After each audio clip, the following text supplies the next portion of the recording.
শিবির ছাত্রলীগের সাথে তলে তলে আতাত করে তাদের ভোটটা শিবির পেয়েছে। হয়েছে যে সরকারি দলের নিজেদের মধ্যে কম্পিটিশন, কারণ শিক্ষার্থীরা নির্বাচন করছে তাদের ক্যাম্পাসের প্রতিনিধি, সেখানে সরকারের স্টেক হোল্ডারের সমস্যা কি? শিক্ষার্থীদের ছাত্রলীগের বিরুদ্ধে রায় দেওয়ার অধিকার রয়েছে এবং শিক্ষার্থীরা যদি মনে করে যে ছাত্রলীগের কর্মকাণ্ড আশাপ্রদ নয়, সেক্ষেত্রে সেই জবাবটিও শিক্ষার্থীরা কিন্তু ব্যালটের মাধ্যমে দিবে। তো সেটি তো আসলে শিবিরের ক্ষেত্রে একইভাবে প্রযোজ্য ছিল। সমস্ত নিয়ম কানুন অনুসরণ করে ঢাকা বিশ্ববিদ্যালয়ের ধর্মভিত্তিক রাজনীতি নিষিদ্ধ ঘোষণা করা হয়েছিল। বিশ্ববিদ্যালয় প্রশাসন কি সেই সিদ্ধান্ত বদলে দিয়েছে? আপনারা গণতান্ত্রিক মূল্যবোধের কথা বলেন, কিন্তু আপনারা তখন আবার শিবির রাজনীতি করতে পারবে না, তাদেরকে পেলে পেটাতে হবে। ইসলামী ছাত্র শিবির এরপরও ঢাকা বিশ্ববিদ্যালয়ে এখন পর্যন্ত অনুষ্ঠিত সকল ছাত্র সংসদ নির্বাচনে ইসলামী ছাত্র শিবিরও কিন্তু অংশগ্রহণ করেছে, তারাও প্যানেল দিয়েছে। এই দমন পীড়নের সময় বাংলাদেশ ছাত্রলীগ যদি নির্বাচনে অংশগ্রহণ করার সুযোগ পেল, সংখ্যাগরিষ্ঠ পদে বাংলাদেশ ছাত্রলীগের কর্মীরাই বিজয়ী হতো এবং ছাত্রলীগকে অংশগ্রহণ করতে দেওয়া হলো না। তারপরেও 75 থেকে 78% ভোট পড়লো এই নির্বাচনে। মানে আমি এই প্রশ্নটা করছিলাম এই কারণেই যে তাহলে ছাত্রলীগ কি ইররিলেভেন্ট? আসলে ইতিমধ্যে এক প্রকার প্রমাণিতই বলা যায় যে এই স্বয়ংক্রিয়ভাবে বিশ্ববিদ্যালয় প্রশাসনই আসলে শিক্ষার্থীদের ভোট দেওয়ার দায়িত্বটি বিশ্ববিদ্যালয় প্রশাসন গ্রহণ করেছে বলে এরকম মনে করে কেউ তো চ্যালেঞ্জ করলো না বা কারো কাছে এই প্রমাণগুলো উপস্থাপন করে এটি তো প্রমাণিত করা হলো না। বাংলাদেশে এতগুলো সংবাদ মাধ্যম, আজকে বাংলাদেশের একটা সংবাদ মাধ্যমে একজন আওয়ামী লীগ নেতা আপনি বলতে পারবেন যে 5ই আগস্টের পরে কথা বলতে পেরেছে? স্বীকার করছি, আমরা তো এটাই অবলীলায় স্বীকার করছি যে অনুপ্রবেশের ঘটনা ঘটেছে এবং অনুপ্রবেশের ঘটনা ঘটিয়ে আপনি দেখুন যে অপরাধমূলক কর্মকাণ্ডগুলো তারা কিভাবে ঘটে। যেমন 15 জুলাই ঢাকা বিশ্ববিদ্যালয়ের নারীদের উপর নিপীড়নের ঘটনার সঙ্গে ছাত্র শিবিরের কর্মীরা কিভাবে সম্পৃক্ত ছিল। আপনারা কিছু করলেন না কেন? ছাত্রলীগের অভ্যন্তরে প্রবেশ করে তারা এগুলো করতে পারলো, আপনারা কেন চুপচাপ? কি ব্যবস্থা নিয়েছিলেন? না তারা যদি ছাত্রলীগের মিছিলে না যায় তাদেরকে মারধর খেতে হবে, তারা বঞ্চনার শিকার হবে, এই যে বিষয়গুলো তারা করবেটা কি আসলে? একদম গ্রাম থেকে আসা ছাত্ররা যদি এভাবে বাধ্য করেন, আপনারা অনুপ্রবেশ না করে কি করবে? দেখুন, আপনার রাজনৈতিক বিষয়, আপনার তো আন্দোলন করার অধিকার আছে, আন্দোলনের বিপক্ষে যাওয়ার অধিকার আছে, এটা তো আপনার নাগরিক স্বাধীনতা। আপনি যখন সার্টিফিকেট দিচ্ছেন তার মানে সমাজটাতে মোটামুটি একটা ধরনের ফ্যাসিস্ট বন্দোবস্ত প্রতিষ্ঠিত হয়ে গেছে। প্রশ্ন হবে লাগামহীন, জানাতে চাই এই সময়ের পালস অফ পলিটিক্স। তলে তলে ছাত্রলীগের সাথে আঁতাত করে ছাত্রলীগের ভোট পেয়েছে শিবির। ডাকসু নির্বাচনে ছাত্র শিবিরের ভূমিধস জয় এবং ছাত্র দলের ভরাডুবির পর এমন অভিযোগ করেছেন বিএনপির স্থায়ী কমিটির সদস্য মির্জা আব্বাস সহ দলটির সিনিয়র নেতারা। আসলে কি তলে তলে আঁতাত হয়েছে ছাত্রলীগ এবং ছাত্র শিবিরের মধ্যে? কারা পেয়েছে ছাত্রলীগের ভোট? ডাকসু নির্বাচনে ভিপি হয়েছেন সাবেক ছাত্রলীগ সদস্য আব্দুর রশিদ জিতু। এছাড়া বাকি পদগুলোতেও শিবিরের জয় জয়কার করা নাড়ছে ডাকসু নির্বাচন। এই ছাত্র সংসদ নির্বাচনগুলো থেকে কি বার্তা পাচ্ছে দীর্ঘদিনের প্রতাপশালী এবং বর্তমানে নিষিদ্ধ ছাত্র সংগঠন ছাত্রলীগ? কেমন অবস্থান তাদের? এসব নিয়ে কথা বলতে পালস অফ পলিটিক্সে আমার আজকের অতিথি ছাত্রলীগের সভাপতি সাদ্দাম হোসেন। সাদ্দাম হোসেন, আপনাকে স্বাগত জানাচ্ছি পালস অফ পলিটিক্সে আমার আজকের আয়োজনে।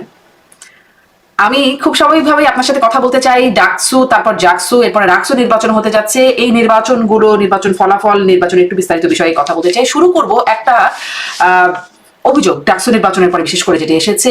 মির্জা আব্বাস সহ বিএনপির সিনিয়র নেতারা অভিযোগ করেছেন যে শিবির ছাত্রলীগের সাথে তলে তলে আতাত করে তাদের ভোটটা শিবির পেয়েছে। এই অভিযোগের, এবং তিনি ছাড়া আসলে বিএনপির অনেক সিনিয়র নেতারা এরকমটা বলেছেন, এই অভিযোগের সত্যতা কতটা? প্রশ্নটা যদি এভাবেও করি যে ছাত্রলীগ বা তাদের সমর্থকদের ভোট কার কাছে গেছে বা কাদের কাছে গেছে? ধন্যবাদ। প্রথমে হচ্ছে ডাকসু নির্বাচনের বিষয়ে আমাদের নিজস্ব অবস্থান রয়েছে, নিজস্ব পর্যবেক্ষণ রয়েছে এবং আমরা মনে করি যে বাংলাদেশের বৃহত্তর গণতান্ত্রিক সংকটের প্রশ্নটি এখন সবচেয়ে বেশি জরুরি। তো সেই জায়গা থেকে আমাদের রাজনৈতিক লক্ষ্য কিন্তু সেদিকে ঘিরে আবর্তিত। ঢাকা বিশ্ববিদ্যালয়ের কেন্দ্রীয় ছাত্র সংসদ নির্বাচনটি প্রথমবারের মতো গণতান্ত্রিক ঐতিহ্যের ব্যর্থ হয়, কারণ এখানে বাংলাদেশ ছাত্রলীগের অংশগ্রহণ করার সুযোগ হয়নি। বাংলাদেশের ছাত্র রাজনীতির ইতিহাসে যেটি প্রথমবারের মতো, সে কারণে কিন্তু আমরা এই নির্বাচনে অংশগ্রহণ, এই নির্বাচনে কাউকে সমর্থন দান করা, এই নির্বাচনকে সাংগঠনিক ভাবে কোনো সিদ্ধান্ত বাস্তবায়ন করা, এই বিষয়গুলো আমরা বাইরে ছিলাম। আমরা মনে করি যে গোটা নির্বাচনটি একটি নিয়ন্ত্রণমূলক নির্বাচন। গোটা নির্বাচনটা হয়েছে যে সরকারি দলের নিজেদের মধ্যে কম্পিটিশন। কারণ আপনি শিক্ষার্থীদের কাছে জিজ্ঞেস করবেন, শিক্ষার্থীরা ছাত্র দলকেও সরকারি দল মনে করে, ছাত্র শিবিরকেও সরকারি দল মনে করে, এনসিপি ছাত্র সংগঠন বাকশাস তাকেও সরকারি দল মনে করে, এবং অন্যান্য যারা বিভিন্ন প্ল্যাটফর্মে যারা রয়েছে তারা সবাই কোনো না কোনো ভাবে আসলে সরকারের স্টেক হোল্ডার। সে কারণে এখানে শিক্ষার্থীদের বাছাই করার সুযোগ আর আসলে সেই অর্থে ছিল না। আর ইসলামী ছাত্র শিবিরের যে বিষয়টি সেটা হচ্ছে যে আমরা মনে করি ইসলামী ছাত্র শিবিরের ধরুন সেটা হয়েও থাকে, মানে সরকারের স্টেক হোল্ডার, তো তাতে শিক্ষার্থীরা নির্বাচন করছে তাদের ক্যাম্পাসের প্রতিনিধি, সেখানে সরকারের স্টেক হোল্ডারের সমস্যা কি? তারা প্রতিনিধিদের মধ্য থেকে বাছাই করছে। যদি ধরেও থাকে, শিক্ষার্থীদের পছন্দ করার তো স্বাধীনতা থাকতে হবে। শিক্ষার্থীদের তো রায় দেওয়ার, পছন্দ করার স্বাধীনতা রয়েছে। শিক্ষার্থীদের ছাত্রলীগের বিরুদ্ধে রায় দেওয়ার অধিকার রয়েছে এবং শিক্ষার্থীরা যদি মনে করে যে ছাত্রলীগের কর্মকাণ্ড আশাপ্রদ নয়, সেক্ষেত্রে সেই জবাবটিও শিক্ষার্থীরা কিন্তু ব্যালটের মাধ্যমে দিবে। কিন্তু আপনি যখন নির্বাচনটি করছেন, ছাত্রলীগকে বাইরে রাখছেন, এবং আপনি দেখুন যে এই নির্বাচনটির পুরো বিষয়টি যদি আপনি দেখেন যে ভোটার তালিকা, আপনি তো বিশ্ববিদ্যালয়ের যিনি শিক্ষার্থী তিনি তো ভোটার, এটি তো রাজনৈতিক বিশ্বাসের কারণে সংগঠনের সঙ্গে সম্পৃক্ত থাকার কারণে কারো ভোটার তালিকা থেকে আপনি বাদ দিতে পারেন না। তো এই নির্বাচনকে কেন্দ্র করে কিন্তু ঢাকা বিশ্ববিদ্যালয়ে যারা ছাত্রলীগের সঙ্গে আগেই বহিষ্কার করা হয়েছে, সাময়িক বহিষ্কার করা হয়েছে, বিভিন্ন মেয়াদী শাস্তির আওতায় নিয়ে আসা হয়েছে, এরপরেও যারা ঘটনাক্রমে কিংবা দুর্ঘটনাক্রমে বিশ্ববিদ্যালয়ের ভোটার তালিকা লিস্টে এসেছে তাদেরকে কিন্তু বাদ দেওয়া হয়েছে এবং পরবর্তীতে কোন ধরনের ব্যাখ্যা ছাড়াই নতুন ধরনের মত তৈরি করে আবার বিশ্ববিদ্যালয়ের এই তফসিল ঘোষণার পরেও কিন্তু ভোটার তালিকা থেকে বাতিল করা হয়েছে এবং ছাত্রলীগের সঙ্গে সম্পৃক্ত থাকার কারণে কারো প্রার্থিতা বাতিল করা হয়েছে, কারো প্রার্থীতা আবার বহাল তবিয়তে আছে। তো গোটা নির্বাচনটাই আসলে প্রশ্নবিদ্ধ। আমরা মনে করি যে বর্তমানে যারা ক্ষমতাসীন রয়েছে তারাই তো দখলদার, তারাই অবৈধ, তারা বেআইনি ভাবে রাষ্ট্র ক্ষমতায় আসীন রয়েছে। সে কারণে তাদের নিয়ন্ত্রিত বিশ্ববিদ্যালয় প্রশাসন, যেটি আসলে এই দখলদার সরকারের প্রতি যে বিশ্ববিদ্যালয় প্রশাসন দায়বদ্ধতা পোষণ করছে, সেখানে কিন্তু শিক্ষার্থীদেরকে আপনি চয়েস করার স্বাধীনতা দিচ্ছেন না। আপনি বলে দিচ্ছেন যে এদের মধ্য থেকে আপনাকে বাছাই করে নিতে হবে, এর বাইরে বাছাই করার কোনো স্বাধীনতা থাকছে না। চয়েস করার তো সে কারণে এই নির্বাচনটি 75 থেকে 78% ভোট পড়লো সাদ্দাম, এবং সেটি নিয়ে তো আমাদের ব্যাখ্যা দেওয়ার প্রয়োজন হচ্ছে না। সেটি নিয়ে যারা নির্বাচনে অংশগ্রহণ করছে তারা কি বলছে সেটি নিয়ে তো তারা প্রশ্ন তুলছে। তারা 78% এই ভোট গ্রহণের হার, সেটি নিয়ে কিন্তু ছাত্র দল, সেটি নিয়ে বামপন্থীদের প্যানেল, এমনকি নির্বাচন চলাকালীন সময় ছাত্র শিবিরের বক্তব্য যদি আপনি দেখেন তারাও কিন্তু নির্বাচন নিয়ে প্রশ্ন তুলছে। পুরো নির্বাচন প্রক্রিয়াটা কি তারা ত্রুটিপূর্ণ বলছে। দ্বিতীয়ার্ধে নির্বাচন জাতীয় বলি বা ছাত্র সংসদ বলি, এরকম প্রশ্ন ছাড়া কোনো নির্বাচন বাংলাদেশে হয়েছে? হ্যাঁ, নির্বাচনের অবশ্যই ত্রুটি বিচ্যুতি এই বিষয়গুলো নিয়ে এক ধরনের আলোচনার সুযোগ তো সবসময় কেন্দ্র করে যদি আপনি দেখেন তাহলে পুরো নির্বাচন প্রক্রিয়াটি নিয়ে কিন্তু এক হচ্ছে যে বাংলাদেশ ছাত্রলীগের অংশগ্রহণের সুযোগ থাকছে না, আরেকটি হচ্ছে যারা অংশগ্রহণ করছে এমনকি যারা বিজয়ী হচ্ছে, পরাজিত হচ্ছে, পক্ষ বিপক্ষ সবার কিন্তু অভিযোগগুলো থাকছে। এবং আপনি দেখুন এমন একটি নির্বাচন, আপনি সর্বশেষ খবরটিও যদি দেখেন 18 জন প্রার্থীর ভোটের ফলাফলে গরমিল। হল সংসদে তিনি যে ভোট পেয়েছেন, কেন্দ্রীয় সংসদের হিসাবের সঙ্গে কিন্তু তার কোনো এই যে যোগফল সেটি কিন্তু ম্যাথ ইজ নট ম্যাথিং, ফলাফল কিন্তু মিলছে না। এবং নির্বাচন প্রক্রিয়াকে ঘিরেও যদি আপনি পুরো সময়টি দেখেন যে শিক্ষার্থীরা এসে বলছে টিএসসির ভোট কেন্দ্রে আপনি দেখবেন যে তার ভোটটি দেওয়া হয়ে গেছে, অলরেডি ভোট দেওয়া হয়ে গেছে এমন একটি নির্বাচনে। আরেকজন শিক্ষার্থী আসছেন, তিনি বলছেন যে তার ভোটটি দেওয়া হয়ে গেছে, তারপরেও তার শিক্ষার্থী পূর্বের ভোটটি বাতিল না করে তার ভোট দেওয়ার ব্যবস্থাটি কিন্তু করেছে। এবং ভোট গণনা কেন্দ্রের ভিতরে প্রবেশ করা এবং সার্বিকভাবে পরিষদটি যদি আপনি দেখেন তো নির্বাচনটি তো অবশ্যই নানাভাবে প্রশ্নবিদ্ধ। নিশ্চয়ই, কিন্তু এরকম আমি এটাই আসলে প্রশ্ন করছিলাম যে এরকম নানাভাবে প্রশ্নবিদ্ধ আসলে অনেক অভিযোগ সামনে আসছে, ক্যামেরার সামনে আমরা দেখেছি, কিন্তু এরকম প্রশ্নহীন নির্বাচন বাংলাদেশে মানে ছাত্র সংসদ থেকে একদম যদি বলি জাতীয় নির্বাচন কোথায় হলো, কোনটা? বা যদি আমি একটু প্রশ্নটা এভাবেও করি, এটাও যদি বলি সাদ্দাম, যে এই প্রশ্নগুলো যদি নাও থাকতো বা যে প্রশ্নগুলো থাকার কারণে কি এমন কিছু হয়েছে যে ফল একদম উল্টাপাল্টা হয়ে যাবার মতো এমন তো কোনো প্রশ্ন আছে বলে কেউ বলছে না। বিশ্লেষকরা সবাই তো বিশ্লেষণ করছে, বলছেন অনিয়ম আছে, কিন্তু সেই অনিয়ম এত বড় না যাতে আসলে ফল পরিবর্তন হয়ে যাবার মতো। নির্বাচনটি তো অগণতান্ত্রিক, একটি হচ্ছে আইনগত প্রশ্ন তো থাকছে, নির্বাচনটি তো অগণতান্ত্রিক। আপনি নির্বাচন যদি করেন তাকে আপনার প্রার্থী হওয়ার স্বাধীনতা থাকতে হবে, আপনার ভোটার হওয়ার স্বাধীনতা থাকতে হবে এবং আপনার বাছাই করার স্বাধীনতা থাকতে হবে। আপনি যখন আপনি সরকারকে যারা সমর্থন করে তাদের মধ্য থেকে আপনি যখন ছাত্র সংসদের নির্বাচনটা করেন তাহলে তো সেখানেই তো এটি প্রশ্নবিদ্ধ, সেখানেই তো গণতন্ত্রের প্রশ্নটি আপনার থাকছেন।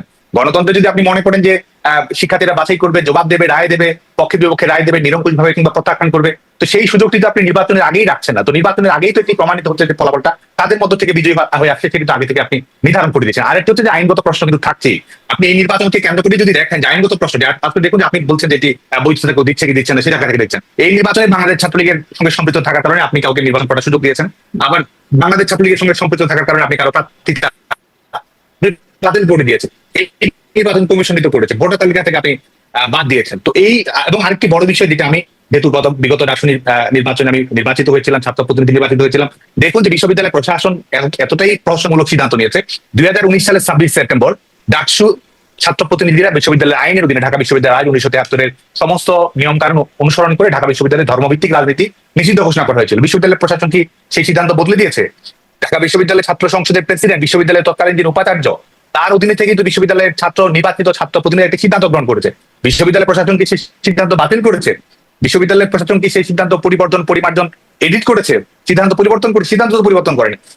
পরিবর্তন করেনি, অথচ একটা ধর্মভিত্তিক ছাত্র রাজনৈতিক সংগঠনকে কিন্তু নির্বাচন করার দায়িত্ব দিল। তার মানে বিশ্ববিদ্যালয় প্রশাসন কিন্তু নিজের যে আইন, প্যানেলের নামটা কিন্তু প্যানেল ঐক্যবদ্ধ ছাত্র সংঘ বা এই নামটা সম্ভবত এরকম বা জোট এরকম একটা নাম।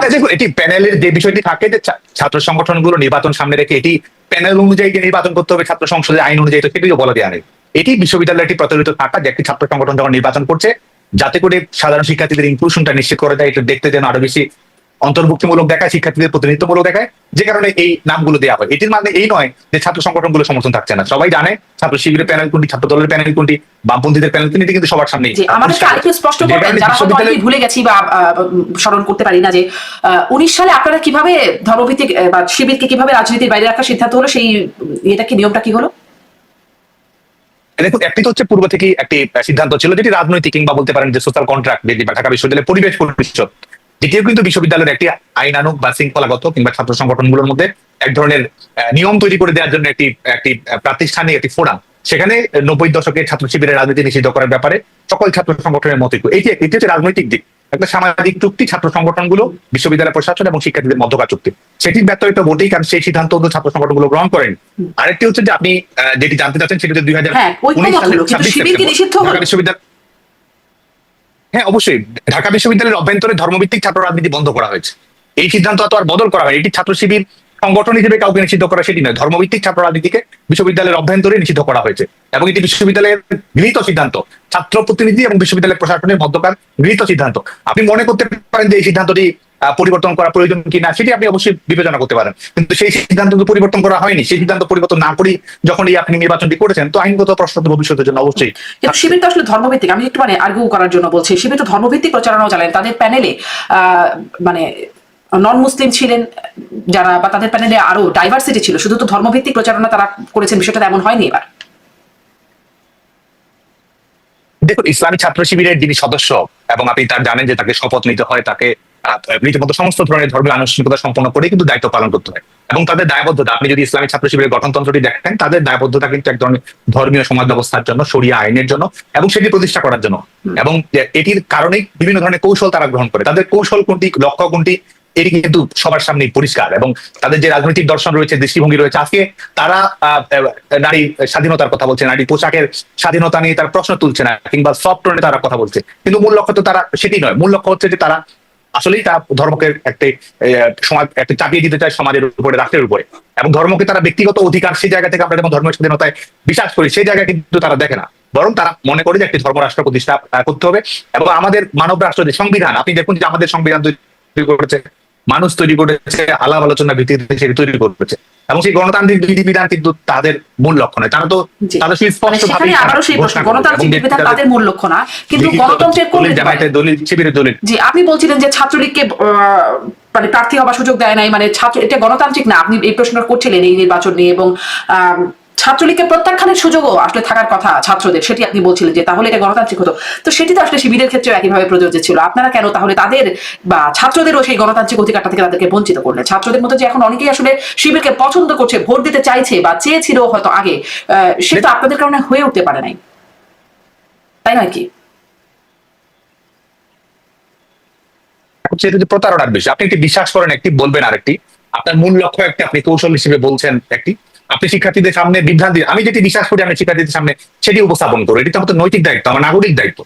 এবং সেই জায়গা থেকে আপনি দেখুন, আমি ছাত্রলীগের রাজনীতি করি, আমরা একটা উদার গণতান্ত্রিক সমাজ ব্যবস্থা বিশ্বাস করি, আমি ধর্মনিরপেক্ষ সমাজ মূল্যবোধে বিশ্বাস করি, আমরা জাতিগত লিঙ্গীয় বৈষম্যের বিরুদ্ধে গিয়ে আমরা রাজনৈতিক দর্শনে বিশ্বাস করি। তো সেটি বলেই তো আমাকে রাজনৈতিক সমর্থন আদায় করার চেষ্টা করা হবে, শিক্ষার্থীদের সমর্থন আদায় করার চেষ্টা করতে হবে। এবং আপনি এটা তো স্বাভাবিক গতিবিধি, আপনি যেটি বিশ্বাস করবেন সেটি বলবেন। এবং এই ইসলামী ছাত্র শিবির এই সংগঠনটি, আপনি দেখুন যে আমরা নিজেরাও এটির ভিকটিম হয়েছে, এবং শুধু আমরা নই, আজকে অন্যান্য ছাত্র সংগঠন, সামাজিক ছাত্রদের সংগঠন, তারা সংগঠনে বিশ্বাস করে, একটি অস্ত্রতা ইনফিল্ট্রেশনে বিশ্বাস করে, অনুপ্রবেশ করছে, অনুপ্রবেশের রাজনীতি তারা করেছে, অন্য সংগঠনের অভ্যন্তরে তারা প্রবেশ করেছে, অন্য সংগঠনের অভ্যন্তরে একটু অপরাধমূলক কর্মকাণ্ড তারা করেছে। এবং আজকেও কিন্তু তারা সেটাই করছে। তিনি আপনি যেটি বলার চেষ্টা করছিলেন যে তারা কোন ধরনের বক্তব্যগুলো সামনে নিয়েছে, আসলে তো তারা সেটিতে বিশ্বাস করে না, তাদের মূল লক্ষ্য তো ভিন্ন।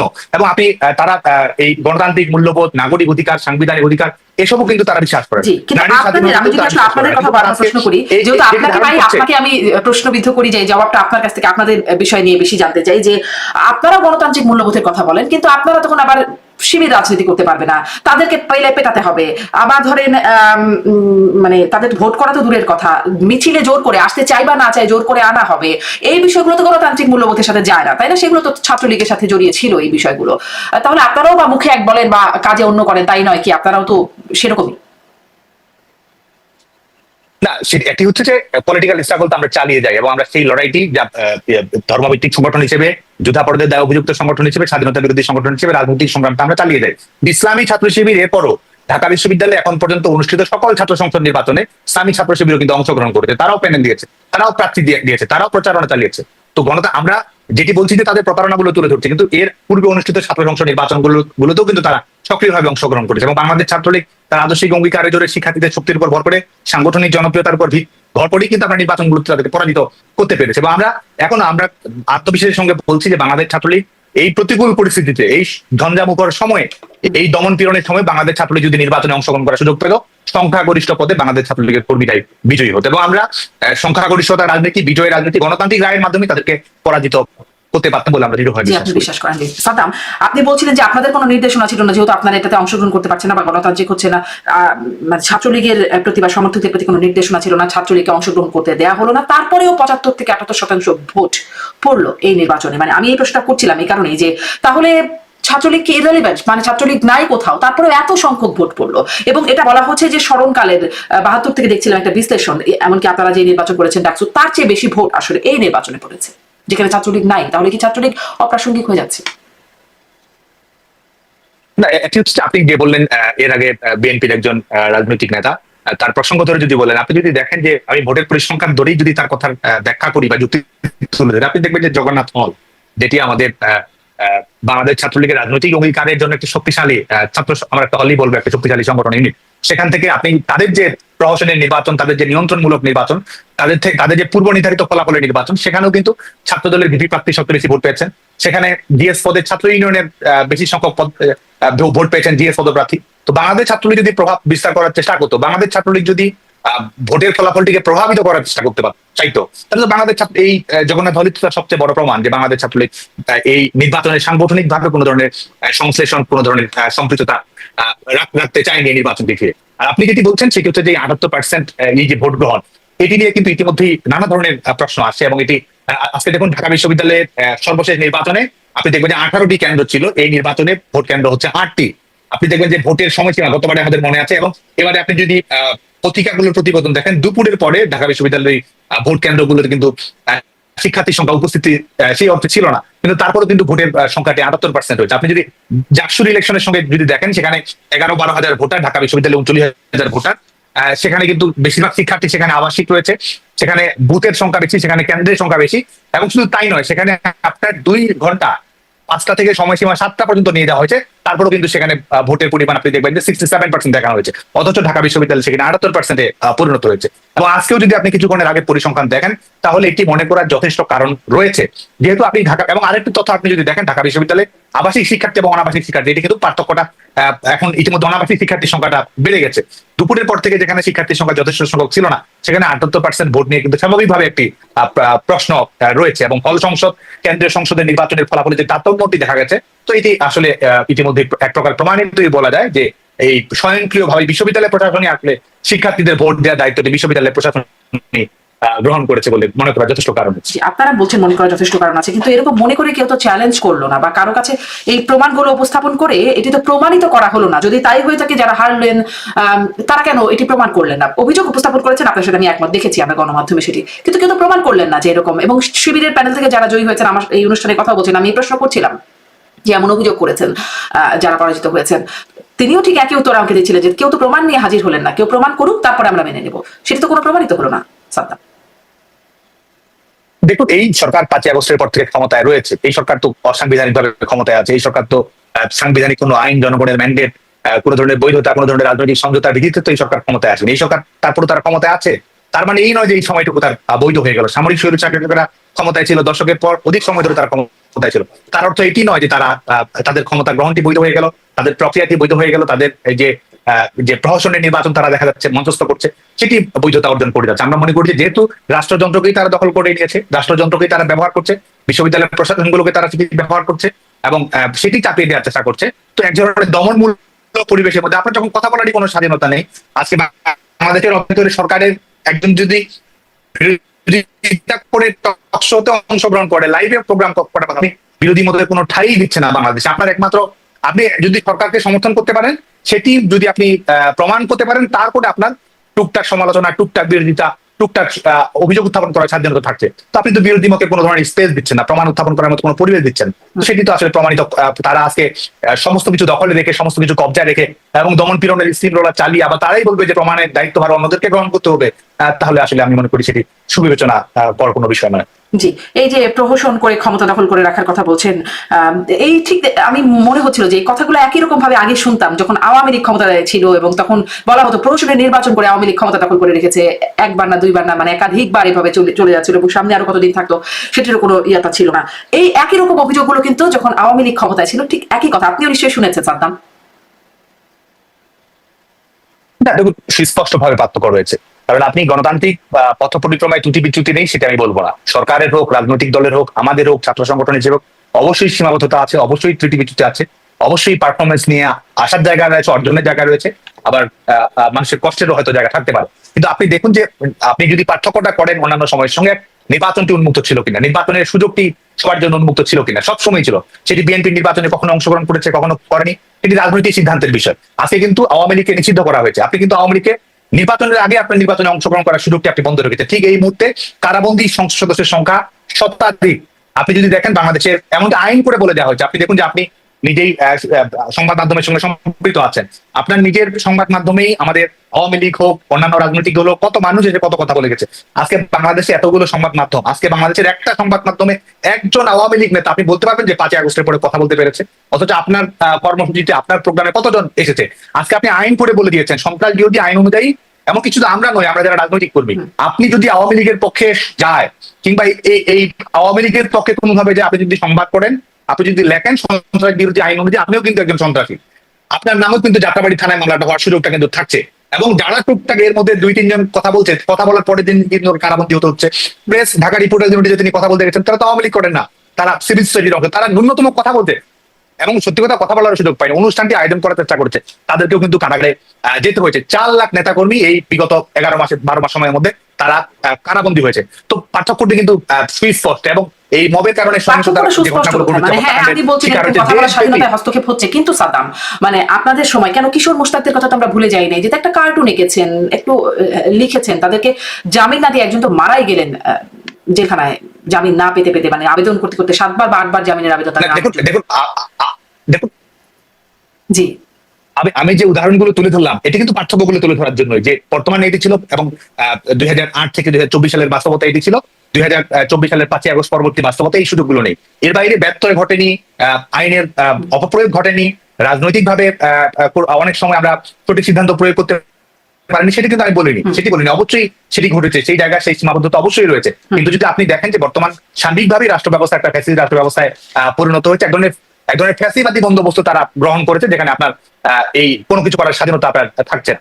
আজকে এই পার্থক্যটির কারণে আমরা মনে করি যে বাংলাদেশের গণতান্ত্রিক পথ চলা যেটি আমরা এই অনেক সংকট, অনেক সীমাবদ্ধতা, অনেক চ্যালেঞ্জ কিংবা ত্রুটি বিচ্যুতি নিয়েও যে গণতান্ত্রিক পথ আমরা পাড়ি দিচ্ছিলাম, আজকে বাংলাদেশের গণতন্ত্রকেই সম্পূর্ণভাবে কুক্ষিগত করা হয়েছে। আপনি বলছেন যে ফ্যাসিবাদী রাষ্ট্র ব্যবস্থা একরকম কায়েম করছে বাংলাদেশে, এমন হয় আওয়ামী লীগ ছাড়া আর বাকি সব দল মানে আওয়ামী লীগকে ফ্যাসিবাদী রাষ্ট্র ব্যবস্থা কায়েম করার জন্য অভিযুক্ত করছে। আমি একটু আবারও ডাকসু নির্বাচনের প্রসঙ্গে আসি, এবং জাকসু তারপরে রাকসু নির্বাচন হবে সেদিক থেকে একটু কথা বলি। যে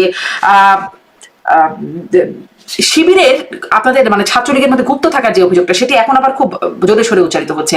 আমরা এমনকি এখন যিনি ভিপি নির্বাচিত হয়েছেন সাদিক কায়েম, তিনি ছাত্রলীগের মিছিলে গেছেন, তিনি শেখ হাসিনার নামে স্লোগান দিয়েছেন, এই বিষয়গুলো নিয়ে প্রশ্নবিদ্ধ হচ্ছে। আপনি তাকে কিভাবে চিনতেন? ছাত্রলীগের সাথে তার সম্পৃক্ততা কেমন ছিল? এটাই তো বলে যে দেখুন, ছাত্রলীগের অভ্যন্তর অনুপ্রবেশ করেছে। ছাত্রলীগ করার কারণে আপনি দেখুন সাদিক কায়েমের প্রার্থিতা নিয়ে কি প্রশ্ন এসেছে? সাদিক কায়েমের তো ছাত্রলীগের মিছিলে অংশগ্রহণ করার, স্লোগানে অংশ নেওয়ার ভিডিও, অডিও সবকিছু ধরেছে, তার প্রার্থিতা কি বাতিল হয়েছে? অথচ আরেকজনের প্রার্থিতা কিন্তু ঠিকই বাতিল হয়েছে। যিনি নির্বাচিত হয়েছেন, প্রহসনের নির্বাচন হোক, নিয়ন্ত্রণের নির্বাচন হোক, তাদের যে নৈতিকতার মানদণ্ড, তারা যে নিয়ম কানুন বাতিল হয়েছে, আপনি আমাকে যদি বলে দেন কার প্রার্থিতা বাতিল হয়েছে? আপনি যেটি নিয়ে রিড করা হয়েছে, জুলিয়াস সিজারের প্রার্থিতা বাতিল করা হয়েছে। একই ইলেকশনে ভিপি পদে একজনের প্রার্থিতা বাতিল করা হয়েছে, আরেকজনকে ভিপি হিসেবে ঘোষণা করা হয়েছে। এস এম ফরহাদ ছাত্রলীগে পদবি গ্রহণ করেছে, এটা তো বাস্তবতা। সেই তার কি প্রার্থিতা বাতিল করা হয়েছে, অথচ আরেকজনের প্রার্থিতা বাতিল করা হয়েছে। ভবিষ্যতে এটি নিয়ে যখন আইনগত প্রশ্নটি তুলবে, তখন সেই আইনগত প্রশ্নের বিশ্ববিদ্যালয় প্রশাসন কি জবাব দিতে পারবে? তো এটি তো তাদের যে নিয়ন্ত্রণমূলক নির্বাচন, তাদের স্ক্রিপ্টেড নির্বাচন, সেখানে কিন্তু তাদের মধ্যেই যে মতদ্বৈততা রয়েছে, যে দ্বিচারিতা রয়েছে, যে ধরনের ত্রুটিপূর্ণ যুক্তি তারা দিচ্ছে, তাদের যুক্তিতে কিন্তু তারা আসলে ধরা পড়ছে। আরেকটি যদি আপনি এটা বলবেন যে তারা আসলে ছাত্রলীগে কিভাবে, আপনি দেখেন আপনি যে বলছিলেন জি আমার প্রশ্নটা হচ্ছে এটা যে তারা আসলে ছাত্রলীগে কিভাবে এতদিন গুপ্ত থাকলো, মানে শিবিরের নেতাকর্মীরা কিভাবে সবাই ছাত্রলীগে বা এখন যাদেরকে দেখা যায় আন্দোলন সবাই ছাত্রলীগে গুপ্ত থাকার বিষয়টা এটি কেন থাকলো বা কিভাবে থাকলো?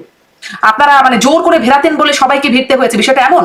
আসলে তারা কিন্তু তেমনই বলছেন যে জোর করে আপনারা মিছিলে নিতেন, আপনারা সিট তার মানে সিট থেকে তাদেরকে বঞ্চিত করতেন, যেটা ন্যায্য তাদের পাবার কথা, সেখান থেকে যদি ছাত্রলীগ না করতো বা ছাত্রলীগের মিছিলে না যেত, এই কারণেই কি আসলে এত গুপ্ত শিবির বা গুপ্ত অন্যান্য দলের অনুপ্রবেশ? আমি শুরুতেই যে বিষয়টি বলেছি যে কেউ যদি কোনো রাজনৈতিক সংগঠন করে, তার যদি নৈতিক দুর্বলতা না থাকে, তার যদি আদর্শিক অঙ্গীকারে দৃঢ় থাকে, সে তার সংগঠন নিয়ে রাজনীতি করবে। কেউ যদি অন্যায় করে, এমনকি আমরা যদি অন্যায় করে থাকি, আমাদের বিরুদ্ধে রুখে দাঁড়াবে, প্রতিরোধ গড়ে তুলবে, এটি কিন্তু স্বাভাবিক নিয়ম। অথচ কিন্তু আপনি যাদেরকে বলছেন যে অনুপ্রবেশের ঘটনাগুলো তারা করেছে, ইনফিলট্রেশন করেছে, এটির মাধ্যমে কিন্তু আপনি সামাজিক চুক্তি ভঙ্গ করছেন, আপনার যে ব্যক্তিগত নৈতিক দায়বদ্ধতা রয়েছে সেই নৈতিক দায়বদ্ধতা আপনি ভঙ্গ করছেন। এবং তৃতীয় আরেকটি বিষয়, শিবিরের গঠনতন্ত্র অনুযায়ী আপনি দেখুন তাদের মুনাফিকি কর্মকাণ্ডগুলো, শিবিরের গঠনতন্ত্র অনুযায়ী সুস্পষ্ট করে বলে দেওয়া আছে যে আপনি শিবিরের রাজনৈতিক দৃষ্টিভঙ্গি তাদের ধর্মীয় বিশ্বাসের সঙ্গে সম্পৃক্ত নয় এমন কোন রাজনৈতিক সামাজিক সংগঠনে আপনি যোগ দিতে পারবেন না।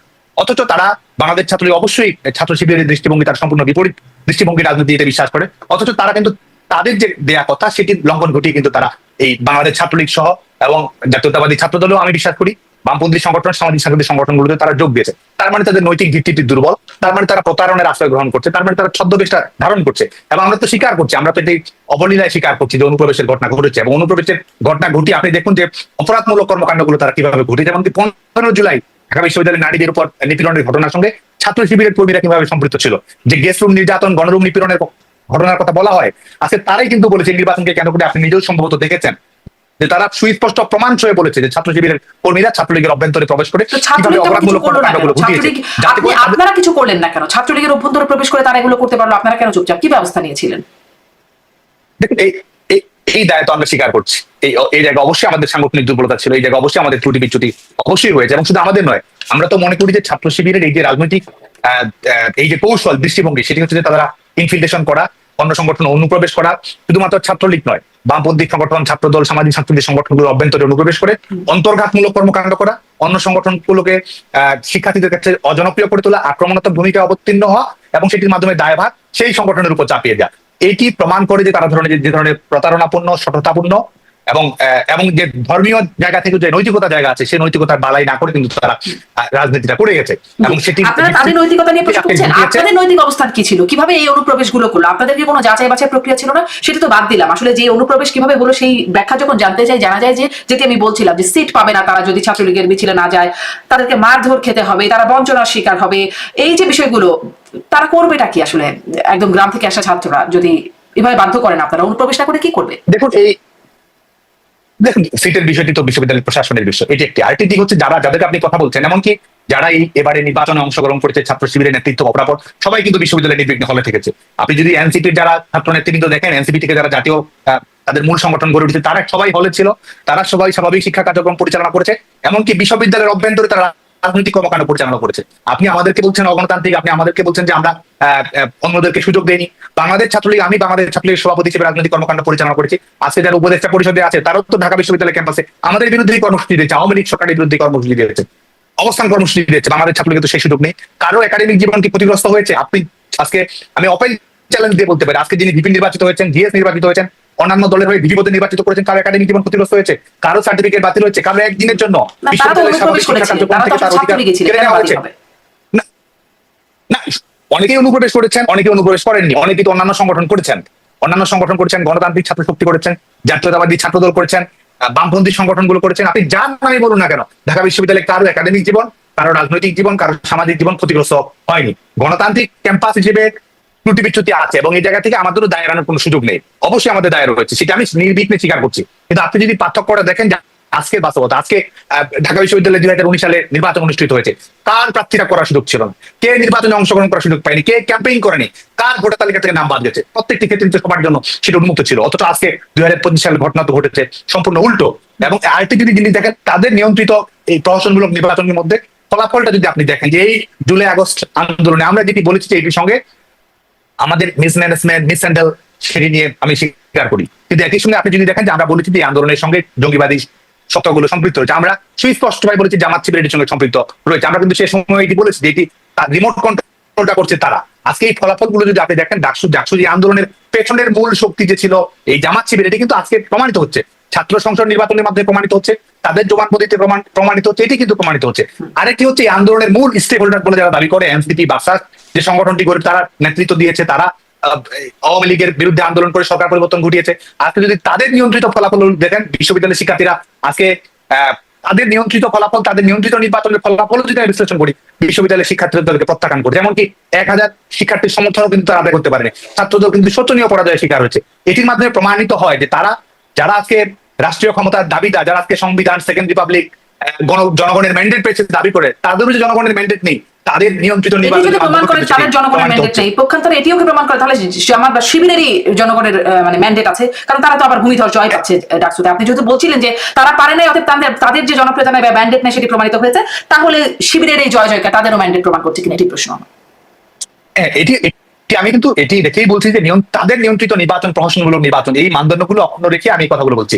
এখন দ্বিতীয় যে বিষয়টি হচ্ছে ছাত্র শিবিরের এই নির্বাচনী বিজয়, তারা যেটি বলছে ল্যান্ডস্লাইড বলার চেষ্টা করছে, এটির পেছনে অনেকগুলো প্রেক্ষাপট রয়েছে। এটি আমি সরলীকরণ করে কোন উত্তর দিব সেটাই মনে করি না। এক হচ্ছে যে আপনি যদি রাজনীতিটা দেখেন, ছাত্র শিবিরের রাজনৈতিক স্টাইলটা যদি দেখেন, এক হচ্ছে অনুপ্রবেশের রাজনীতি, আপনি যেটি বলেছেন আমিও সেটি স্বীকার করেছি। আরেকটি হচ্ছে যে এই ওয়েলফেয়ার পলিটিক্স এর নাম করে শিক্ষার্থীদেরকে বিভ্রান্ত করা, প্রতারণার আশ্রয় গ্রহণ করা, এবং এই বিষয়গুলো রয়েছে। আরেকটি হচ্ছে যে আপনি এই নির্বাচনে মূলধারা ছাত্র সংগঠনগুলো তাদের যে বাংলাদেশ ছাত্রলীগ যেখানে নির্বাচনের বাইরে রয়েছে, এর বাইরে মূলধারার ছাত্র সংগঠনগুলো হিসেবে যারা এসেছে, তারা যে শিক্ষার্থীদের কাছে বিকল্প হিসেবে আসতে পারেনি, স্বতন্ত্র ধরে রাখতে পারেনি, শিক্ষার্থীদের আশা ধরে রাখতে পারেনি, এটি একটি বিষয় রয়েছে। আরেকটি হচ্ছে বাংলাদেশ ছাত্রলীগ। আপনি সর্বশেষ নির্বাচনের 25টি পদের মধ্যে 23টি পদে বাংলাদেশ ছাত্রলীগের কর্মীরা বিজয়ী হয়েছে। বাংলাদেশ ছাত্রলীগের কর্মীরা না থাকার কারণে যে ধরনের সাংগঠনিক শূন্যতা তৈরি হয়েছে, যে ধরনের শিক্ষার্থীদের মধ্যে বিকল্পহীনতা তৈরি হয়েছে, যেটির একটি প্রতিফলন আপনি দেখতে পাবেন যে স্বতন্ত্র প্রার্থীর জয় জয়কার এবারের নির্বাচনে আপনি যদি দেখেন, যে নির্বাচনে স্বতন্ত্র প্রার্থীরা কিন্তু নির্বাচনে এমনকি মূলধারার ছাত্র সংগঠনগুলোর তুলনায় তারা ভালো ফলাফল করেছে। আপনি যদি দেখেন যে তারা 4000, 5000, 6000 ভোট পেয়েছে, জাহাঙ্গীরনগর বিশ্ববিদ্যালয়ে ভিপি পদে নির্বাচিত হয়েছে। আপনি দেখেন যে এই রাজনীতির প্রতি কিন্তু তারা এক ধরনের প্রত্যাখ্যান তারা দেখিয়েছে, এবং ছাত্র শিবির তাদের যে অভ্যন্তরীণ নেটওয়ার্ক, তাদের যে সাংগঠনিক কৌশল রয়েছে, এবং সেটির মাধ্যমে শিক্ষার্থীদের কাছে পৌঁছা এবং বিশ্ববিদ্যালয়ের প্রশাসনকে ব্যবহার করা, এটির যোগফল হচ্ছে ছাত্র শিবিরের এই নির্বাচনগুলোর ফলাফল নিজের মতো করে বের করে নিয়ে আসা। আমি এভাবেই বলবো যে বের করে নিয়ে আসা অনেকগুলো ফলাফলের, অনেকগুলো কৌশলের, এবং তাদের কৌশলটা কাজে দিয়েছে, রাজনীতি তো কৌশলই থাকে, তাদের কৌশলটা কাজে দিয়েছে, তাই নাকি সাদ্দাম? আমি সবগুলো ফ্যাক্টরকে একসঙ্গে বলবো। এক হচ্ছে যে বিশ্ববিদ্যালয় প্রশাসনের প্রত্যক্ষ সহযোগিতা, বাংলাদেশ ছাত্রলীগের নির্বাচনে অংশগ্রহণ না করার কারণে সাংগঠনিক শূন্যতা, মূলধারা ছাত্র সংগঠনগুলো শিক্ষার্থীদের আস্থা হিসেবে, প্রতিফলিত হিসেবে নিজেকে প্রমাণিত করতে না পারা, তাদের দীর্ঘদিনের প্রস্তুতি, তাদের অর্থায়নের রাজনীতি, এবং এই ছাত্র রাজনীতি এবং বিশ্ববিদ্যালয়কে ক্যাম্পাস কেন্দ্র করে তাদের যে ইকোসিস্টেম, তাদের কোচিং নির্ভর ছাত্র রাজনীতি, তাদের আর্থিক সহযোগিতা রাজনীতি, এটির মাধ্যমে শিক্ষার্থীদের সামাজিক ভাবে প্রভাবিত করার চেষ্টা করা, জামায়াতের পুরো নেটওয়ার্ক ব্যবহার করা, এবং এটির মাধ্যমে ওয়েলফেয়ার পলিটিক্স এর মাধ্যমে শিক্ষার্থীদের কাছে যাওয়ার চেষ্টা করা, এবং ভর্ণিতার আশ্রয় গ্রহণ করা, প্রতারণার আশ্রয় গ্রহণ করা। আপনি বিশ্বাস করেন এক ধরনের উগ্রবাদী রাজনীতিতে, বিশ্বাস করেন ধর্মীয় রাজনীতিতে, অথচ আপনি শিক্ষার্থীদের কাছে যাচ্ছেন, আপনি এক ধরনের লিবারেলিজমের তকমান, উদার রাজনীতির তকমানে আপনি যাচ্ছেন। আপনি বিশ্বাস করেন নারীদেরকে গৃহবন্দী করার ক্ষেত্রে, নারীর পোশাকের স্বাধীনতা আপনি বিশ্বাস করেন না, অথচ আপনি যখন যাচ্ছেন তখন আপনি নারীর স্বাধীনতার কথা বলছেন। তো একটি নির্বাচনের বিভ্রান্ত করা সম্ভব, কিন্তু আমি মনে করি যে এটি আসলে আলটিমেটলি এটি ফলাফল দেবে না। শিক্ষার্থীরা এটির বিরুদ্ধে সচেতন হবে, রাজনৈতিক ভাবে জবাব দেবে, নারীরা আমাদের রুখে দাঁড়াবে, কারণ এই ছাত্র শিবির নির্বাচনে বিজয়ী হয়েছে। মোরাল পুলিশিং তারা ক্যাম্পাসে বাড়ানোর চেষ্টা করবে, শিক্ষার্থীদেরকে ধর্মীয় ভাবে ব্যবহার করার চেষ্টা করবে, এবং সেটির মাধ্যমে আমাদের সমাজের গতিটাকে পশ্চাৎবর্তী করার চেষ্টা তারা করবে, এবং এটির মাধ্যমে আলটিমেটলি শিক্ষার্থীরা রুখে দাঁড়াবে, জবাব দেবে, এবং সাধারণ শিক্ষার্থীরা শিক্ষার্থীরা রুখে দাঁড়াবে, জবাব দিয়ে ভবিষ্যৎ মানে ফিউচার টেন্সে বলছেন। যা দেখলাম এখন তাতে দেখা যাচ্ছে ভোটার 39,874, তার মধ্যে 29,821 জন ভোট দিয়েছেন, মানে বেশ ভালো সংখ্যক ভোট স্মরণকালের মধ্যে, এটা আমি বলছিলাম যে ভালো ভোট পড়েছে।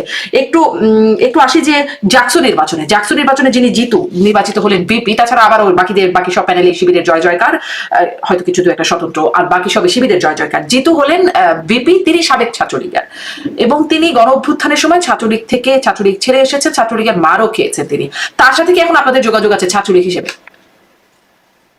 দেখুন, একটি মজার কথা হচ্ছে যে সে হয়তো ঢাকা বিশ্ববিদ্যালয়ের প্রশাসন যদি নির্বাচনে তদারকির দায়িত্ব থাকতো, তার হয়তো প্রার্থিতা থাকতো না ঢাকা বিশ্ববিদ্যালয়ের যে মানদণ্ড অনুসরণ করেছে, কারণ ছাত্রলীগের কর্মী হওয়ার কারণে তারও প্রার্থিতা বাতিল হয়ে যাওয়ার কথা।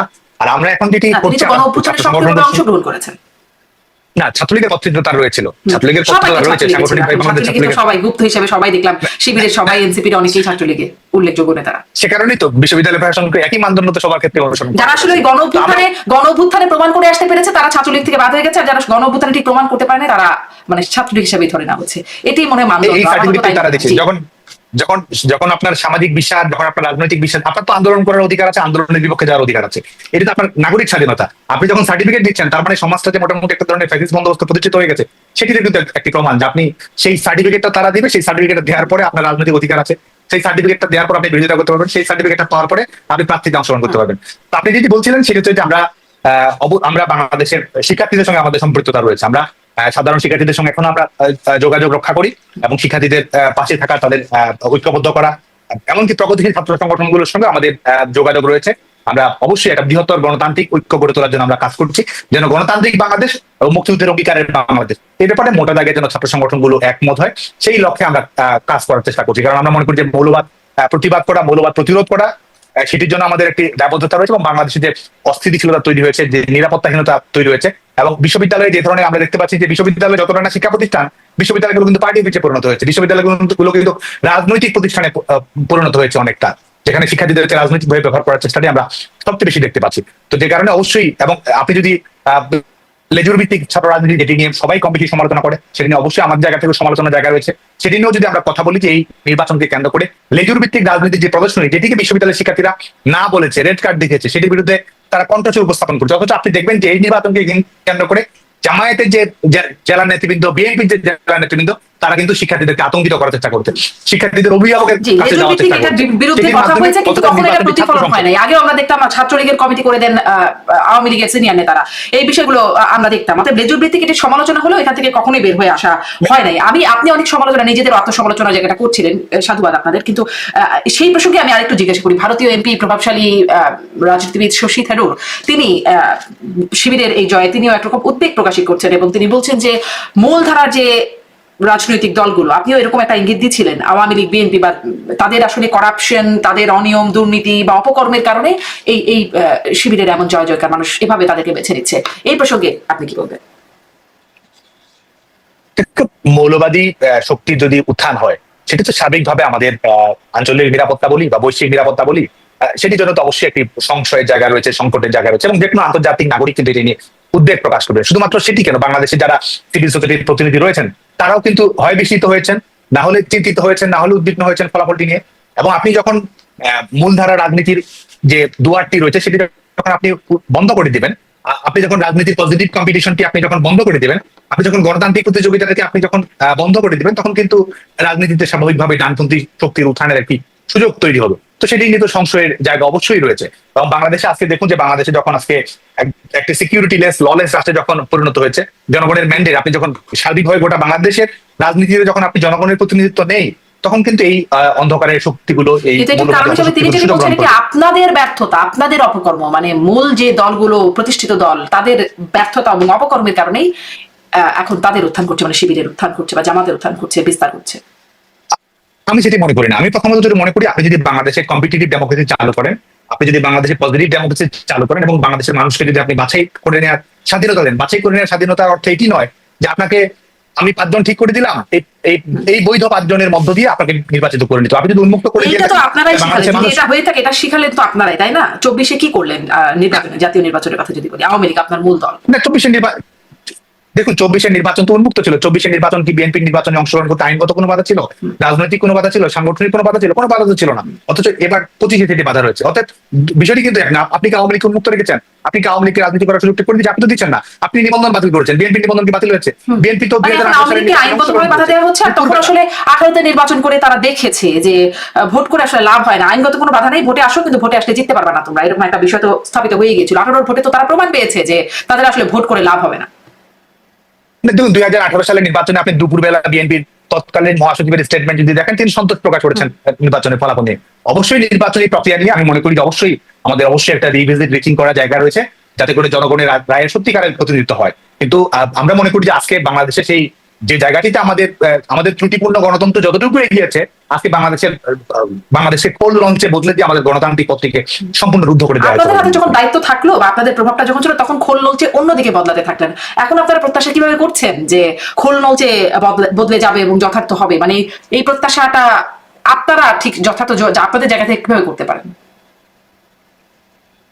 হ্যাঁ, অবশ্যই আমরা করি, কারণ আমরা বিশ্বাস করি যেটি, সেটা হচ্ছে যে গণতন্ত্রের প্রতি দায়বদ্ধতা সবারই রয়েছে। একটা রাজনৈতিক সংগঠন হিসেবে আমাদের রয়েছে, সামাজিক সংগঠন, নাগরিক হিসেবে আমাদের রয়েছে। বাংলাদেশে রাজনীতি করি আমরা, আমাদের দায়িত্ব, আমরা সরকারের, আমাদের দল সরকারে ছিল এই কারণে আমাদের দায়িত্ব এটি তো নয়, বরং সরকারি দল বা রাষ্ট্র ক্ষমতায় যে কেউ থাকতে পারে, জনগণ যাকে নির্বাচিত করবে সেই রাষ্ট্র ক্ষমতায় থাকবে, এটি স্বাভাবিক প্রক্রিয়া এবং এটি প্রতিষ্ঠিত করতে হবে। তো আজকে যারা ক্ষমতায় আছে তারাও জনগণের প্রতিনিধিত্ব করে না, এবং ভবিষ্যতে আপনি আপনার পরিকল্পিত নিয়ন্ত্রিত যে নির্বাচন করার চেষ্টা করছেন সেখানে জনগণকে আপনি কাটিয়ে দেওয়ার চেষ্টা করছেন। অতএব বাংলাদেশের সমস্যা যদি থেকে থাকে এবং সেই সমস্যার সমাধান যদি আপনি করতে চান, অবশ্যই আপনাকে অন্তর্ভুক্তিমূলক এবং নিরপেক্ষ সরকারের অধীনে সবার জন্য সমান সুযোগের জায়গা রেখে আপনার নির্বাচনের পরিবেশটি উন্মুক্ত করে দিতে হবে। আর আজকে গোটা বাংলাদেশে আপনি একটা দমবন্ধ করা পরিবেশ, এবং আপনি এখানে একটু কথা বলতে চাইবো, কিন্তু তার মানে এই যে আপনারা নিজেদের কাছে, যখন আপনারা বা আপনার মূল দল ক্ষমতায় ছিল, আপনারা তখন নিজেদের কাছে আশা করতে পারেন নাই বা নিজেদের কাছে নিজেরা দায়িত্বশীল হবেন বলে ভাবেন নাই, কিন্তু বর্তমান সরকারের কাছে আশা করছেন বা দায়িত্বশীল আশা করছেন যে তারা আসলে খোল নলচেটা বদলে দেবে।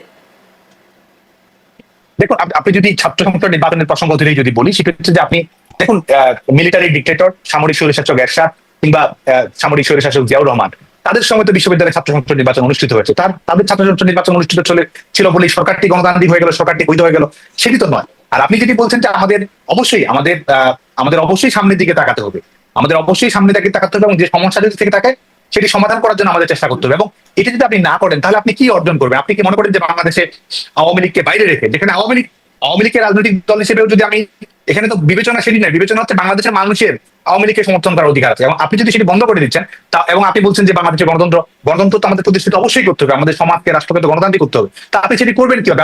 আপনি আওয়ামী লীগ ছাড়া নির্বাচনে অংশগ্রহণ করছেন, তো সেটির মাধ্যমে তো অবশ্যই সেটিকে গণতান্ত্রিক নির্বাচন বলার কোনো সুযোগটি থাকছে না। তার মানে বাংলাদেশের গণতন্ত্রের সংকটটি থেকেই যাচ্ছে, বাংলাদেশের স্থিতিশীলতার সংকটটি থেকেই যাচ্ছে, এবং বাংলাদেশের সরকারের যে বৈধতার সংকটটি সেটি কিন্তু আপনি থেকেই যাচ্ছে। এখন আপনি বলতে পারেন যে বিড়ালের গলায় ঘন্টা দিয়ে আসলে বাঁধবে কে, কিন্তু আমাদের তো সেটি বাঁধার চেষ্টা অবশ্যই করতে হবে। মানে আপনারা বাঁধেন নাই, কিন্তু এখন বাঁধার আশা করছেন যে এখন অন্তত বাধা হবে। আপনার কাছে একটু এটিও আপনারা বলছেন অন্তর্ভুক্তিমূলক নির্বাচনের জন্য নিরপেক্ষ সরকারের কথা বলছেন, এই কথাটি তো মানে বলতে এবং আমাদের কাছে মনে তো একই কথা বারবার শুনছি বিএনপি বা বিরোধী দলগুলোর পক্ষ থেকে দিয়ে আসতো, তখন তো আপনারা আসলে বিষয়টি কানে তুলতেন না। এখন আপনারা বলছেন, বিষয়টি আসলে কেমন লাগছে যে আপনাদের নেতাকর্মীরা বলছেন যে কেয়ামত পর্যন্ত তত্ত্বাবধায়ক সরকার কখনো ফিরবে না, এরকম প্রসঙ্গটি বলছেন। এখন আমরা দেখছি সাবেক প্রধানমন্ত্রী শেখ হাসিনা, তিনিও বলছেন তত্ত্বাবধায়ক সরকার, নির্দলীয় তত্ত্বাবধায়ক সরকার অধীনে নির্বাচনের। এটি কি আপনাদের একটা নৈতিক পরাজয়ের জায়গা যে আপনারা যেটি প্রচন্ড অপোজ করেছেন সেখানেই এখন আপনারা দাবি তুলছেন? সেটি কি আপনার নৈতিক একটা মানে কোথায় যে আপনাদের পরাজয়ের জায়গা দেখেন? দেখুন, আপনি যে প্রসঙ্গে বলছিলেন যে আমরা বাঁচার চেষ্টা করিনি, আমাদের অবশ্যই আন্তরিকতা ছিল, মূল রাজনৈতিক দল এবং সরকারের আন্তরিকতা ছিল। আজকে বিএনপি যে রাজনৈতিক অধিকার ছিল 2008 সাল পরবর্তী 2024 সালের 5ই আগস্ট পরবর্তী বাস্তবতায়, সেই অধিকার আওয়ামী লীগের থাকুক আইনগতভাবে, রাজনৈতিকভাবে, তারপর জনগণের শক্তি আওয়ামী লীগের দিকে আছে কিনা, সংগঠনের সেই শক্তি সক্রিয়তা আছে কিনা, তাহলে সেটি প্রমাণ হতো। অবশ্যই আমরা সেই প্রমাণ রেখেছি। আজকে সেই প্রমাণ নেই বলে কিন্তু আমাদের আরো বেশি একটি জোরদার লড়াইয়ের জন্য প্রস্তুতি গ্রহণ করতে হচ্ছে। আর আপনি যদি বলছেন যে আমাদের একটি রাজনৈতিক দল, অবশ্যই ফ্লেক্সিবিলিটি থাকা প্রয়োজন। এখানে জনগণের প্রত্যাশার প্রতি সম্মান, জনগণের প্রত্যাশাকে সেটির প্রতি মানুষের প্রত্যাশা হচ্ছে মানুষ একটি স্বচ্ছ নির্বাচন দেখতে চায়, মানুষ একটা অন্তর্ভুক্তিমূলক নির্বাচন দেখতে চায়। বাংলাদেশের রাজনৈতিক সংগঠনগুলোর মধ্যে ইতিবাচক একটি প্রতিযোগিতা বাংলাদেশের জনগণ দেখতে চায়। তো জনগণের প্রত্যাশার প্রতিফলন ঘটনা, জনগণের প্রত্যাশার প্রতিনিধিত্ব করা, এটি তো একটি রাজনৈতিক দলের মূল দায়িত্ব। একটি হচ্ছে রাষ্ট্রের মালিকানা, জনগণের মালিকানা জনগণের কাছে ফিরে দিতে হবে, এটি রাজনৈতিক দায়িত্ব। গণতান্ত্রিক রাষ্ট্র ব্যবস্থার প্রতি জনগণের রাজনৈতিক দলের দায়িত্ব আছে, সেটি একটি দায়িত্ব।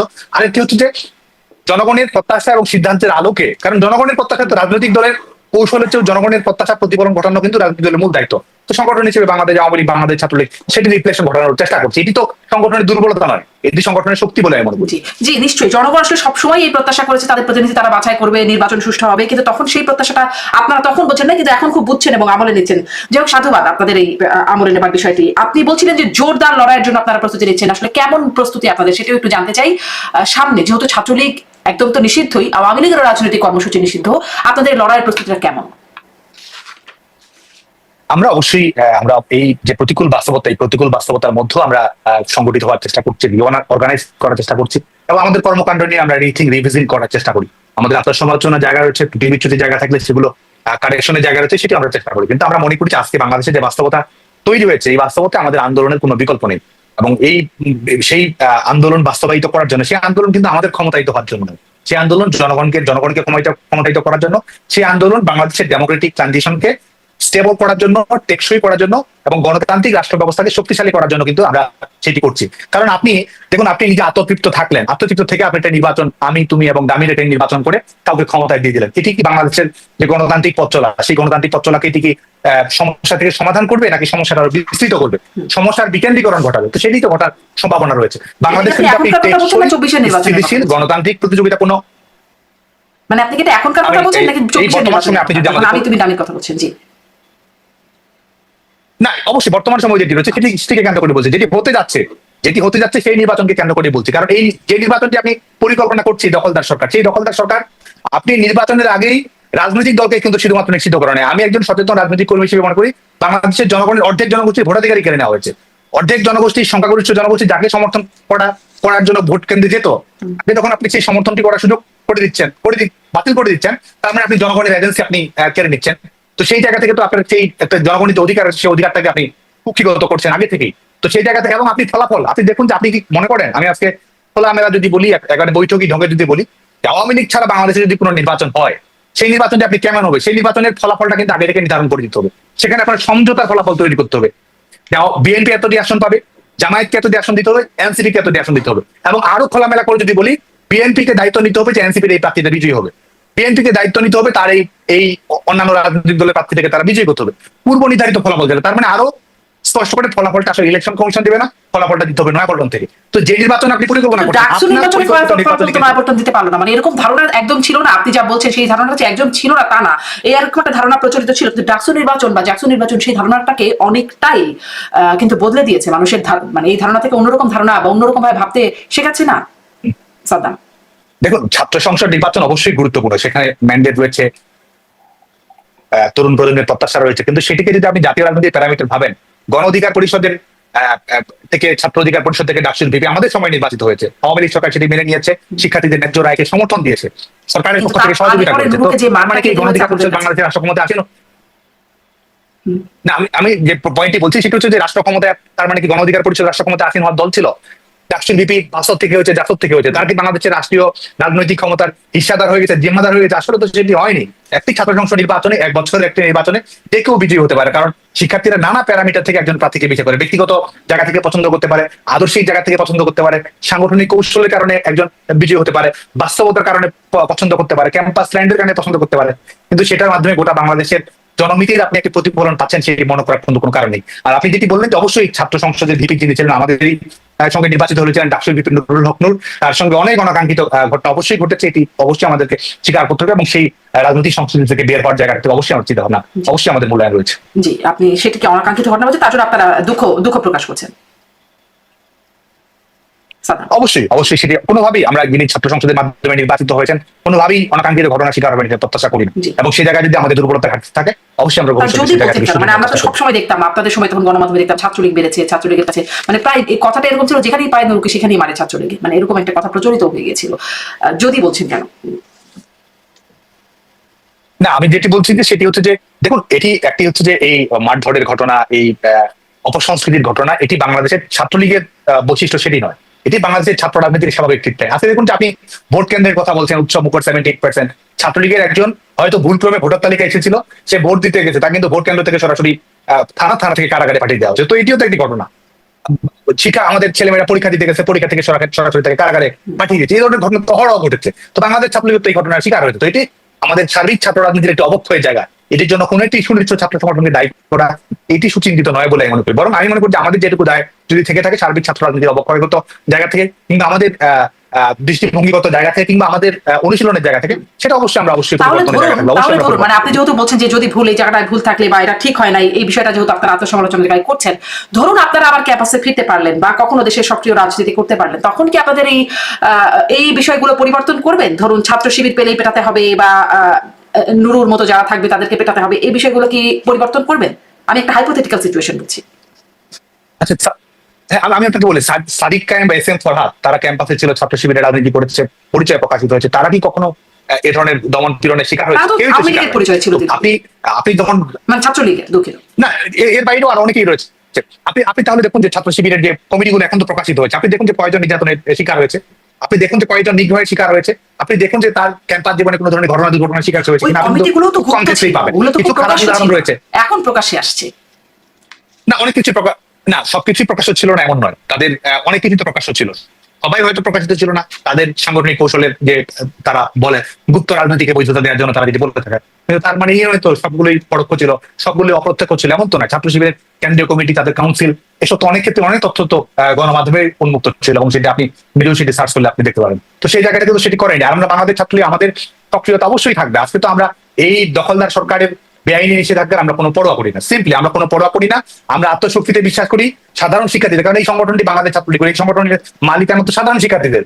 এই সংগঠনটি তো এই ছাত্রলীগের, এই সাধারণ শিক্ষার্থীরাই তো বাংলাদেশ ছাত্রলীগের বিজয়ী করেছে।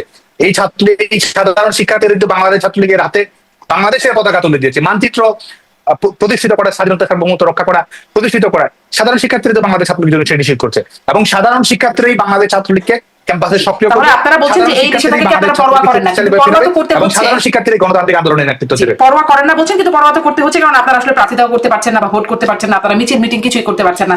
তাহলে আপনারা পরোয়া না করে কি করছেন সেটি আমি আসলে একটু জানতে চাচ্ছিলাম, যে আপনারা ওই যে লড়াই করবেন, শক্ত লড়াই, সেই বিষয়গুলো কি করবেন, আপনাদের সামনে কি কি পরিকল্পনা? দেখুন, পরোয়া করছেন না, আমাদের নেতা কর্মীরা তো লড়াই করছে। বাংলাদেশে এটি সম্ভবত গিনেস বুকস এর রেকর্ডস যদি আপনি দেখেন, যে 12 মাসে 5-6 লাখের মতো কারাবন্দী, এটি আপনি যদি আমাদের বিভিন্ন অধিকার ভিত্তিক রাইটস অর্গানাইজেশনগুলো রিপোর্ট দেখেন, সেখানে এতজনকে কারাবন্দী করা হয়েছে। আমাদের গোটা বাংলাদেশে 5 লক্ষ শিক্ষার্থী স্বাভাবিক শিক্ষা কার্যক্রমের বাইরে রয়েছে। আমাদের শুধুমাত্র সার্টিফিকেট বাতিল করা, যেগুলো আমাদের পাবলিক বিশ্ববিদ্যালয়, মেডিকেল কলেজ, বেসরকারি বিশ্ববিদ্যালয়, এগুলো থেকে সার্টিফিকেট বাতিল করা এবং বহিষ্কারের সংখ্যাটা যদি আপনি দেখেন, এটিও 10,000-এর অধিক ছাড়িয়েছে। তো এই অবস্থার মধ্যে বাংলাদেশ ছাত্রলীগ শক্তিশালী, সক্রিয়, সাংগঠনিক অবস্থান দৃঢ় বলেই তো এই ঘটনাগুলো ঘটছে। তো এর মধ্যেও আমরা মনে করি যে আমাদের নেতাকর্মীরা লড়াই করছে, হাসতে হাসতে তারা কারাগারে যাচ্ছে। এই আদালতকে, নিয়ন্ত্রিত আদালতের মধ্যে, এই মবের মধ্যেও তো আমাদের ছাত্র নেতাকর্মীরা জয় বাংলা স্লোগান দিচ্ছে, এই দখলদার সরকারের বিদায়ের দাবিতে জনমত সোচ্চার করার চেষ্টা করছে, মানুষের কাছে এটি আপনাদের লড়াই, আপনাদের লড়াই কিরকম হচ্ছে সেটি আসলে জানতে চাচ্ছিলাম। মোটামুটি বুঝলাম যে এটি আপনারা লড়াই, মানে নির্যাতিত হচ্ছেন এবং নির্যাতনের মধ্যে জয় বাংলা স্লোগান দিচ্ছেন, এটি আপনাদের আসলে লড়াইয়ের জায়গাটি। আমি শেষ প্রশ্নটি করতে চাই, যে এটি অবশ্যই একদম বৃহত্তর রাজনৈতিক জায়গা থেকে প্রশ্ন করতে চাই। ফেব্রুয়ারিতে নির্বাচন, সরকার বলছে কেউ বাধাগ্রস্ত করতে পারবে না, নির্বাচন হবে ফেব্রুয়ারিতে। আমি এবং বর্তমান যে বাস্তবতা, আওয়ামী লীগের রাজনৈতিক কর্মকাণ্ড নিষিদ্ধ, ছাত্রলীগ তো নিষিদ্ধ বটেই, পুরোপুরি নিষিদ্ধ। সামনে নির্বাচন তারা করতে পারবে না, বর্তমান বাস্তবতায় এটি হচ্ছে অবস্থা। সেখানে আপনারা আসলে কি চান, বা কি হলে আপনাদের রাজনীতির জন্য সুবিধা? নির্বাচনটি ফেব্রুয়ারিতে হলে সুবিধা, না হলে সুবিধা, বা আপনারা চান যে ফেব্রুয়ারিতে নির্বাচনটা হোক বা না হোক, আপনারা কি চান? দেখুন, বাংলাদেশের গণতান্ত্রিক সংকটের বা বাংলাদেশের যে ট্র্যাডিশনাল যে সমস্যাগুলো তৈরি হয়েছে, এই সমস্যার সমাধানের একমাত্র উপায় বাংলাদেশে একটা নিরপেক্ষ সরকার প্রতিষ্ঠিত করতে হবে, এবং নিরপেক্ষ সরকারের মাধ্যমে আপনি যদি অন্তর্ভুক্তিমূলক নির্বাচন করতে পারেন, এটি বাংলাদেশের গণতন্ত্রকে টেকসই করবে, এটি আমাদের শান্তি, স্থিতিশীলতা নিশ্চিত করবে, এবং এটি সরকারের বৈধতা আপনি পাবেন, যে সরকার নির্বাচনের মাধ্যমে যে সরকারি বিজয়ী আসুন না কেন। তখন এই প্যারামিটার গুলো পূরণ হবে না, তখন কিন্তু বাংলাদেশটাকে আপনি এক ধরনের অস্থিতিশীলতার মধ্যে ঠেলে দিচ্ছেন, আমাদের স্বাধীনতা সার্বভৌমত্বকে আপনি সংকটের মুখে ফেলে দিচ্ছেন। যে কারণে আমরা মনে করি যে এটি, এবং শুধু আমরা সংশয় প্রকাশ করছি কেন, আজকে যারা এই দখলদার সরকারের মূল প্রতিনিধিত্ব রাজনৈতিক দল কিংস পার্টি কি বলছে? কিংস পার্টি কি বলছে? তারা নির্বাচনে অংশগ্রহণ করবে, তারাও কিন্তু বলছে না। তারা এখানে প্রপোর্শনাল রিপ্রেজেন্টেশন নিয়ে কথা বলছে, তারা সেকেন্ড রিপাবলিক নিয়ে কথা বলছে, তারা গণপরিষদ নিয়ে কথা বলছে। আওয়ামী লীগের বাইরেও অন্যান্য রাজনৈতিক দলগুলোর যদি অভ্যন্তরীণ দ্বন্দ্ব, বিবাদ, বিসংবাদের বিষয়গুলো আপনি দেখেন, নির্বাচন নিয়ে কিন্তু তারাই অনিশ্চিত রয়েছে। আর আমরা অবশ্যই মনে করি যে আমাদের এই দখলদার সরকারকে নিন্দা করে। এবং আরেকটি বিষয়, আপনি যদি আমি একদম সুস্পষ্টভাবে জানতে চাই, আপনারা কি চান ফেব্রুয়ারিতে নির্বাচনটা হয়ে যাক নাকি না হোক? কি চান আপনারা আসলে? দেখুন, আমাদের একটি প্রত্যাশা, এবং এটা আমরা কিন্তু দলীয় স্বার্থের চেয়ে জনগণের স্বার্থকে আমরা সবচেয়ে বেশি দেখি, এবং বাংলাদেশের ভবিষ্যৎটি যেন নিরাপত্তা হয়, আমাদের ডেমোক্রেটিক ট্রানজিশনটা যেন পিসফুল হয়, সেই জায়গা থেকে আমরা বলি যে আপনার প্রথমত হচ্ছে যে আপনাকে নিরপেক্ষ সরকার প্রতিষ্ঠিত করতে হবে, যেই সরকারের নিউট্রালিটি থাকবে, যেই সরকারের ক্যাপাসিটি থাকবে। এই সরকারের শুধুমাত্র নিরপেক্ষতাই তো প্রশ্নবিদ্ধ নয়, এই সরকারের ক্যাপাসিটি রয়েছে, এই ক্যাপাসিটি থেকেও বিশ্বাস করেন এই সরকারের সেই সক্ষমতা হচ্ছে কিনা। একটি ছাত্র সংসদ নির্বাচনে আপনি জাকসু নির্বাচন নিয়ে আপনি বলছেন যে অংশগ্রহণ করেছে, জাকসু নির্বাচনের ফলাফল যদি 3 দিন লাগে, তাহলে গোটা বাংলাদেশের নির্বাচনের ফলাফল দিতে কতদিন লাগবে?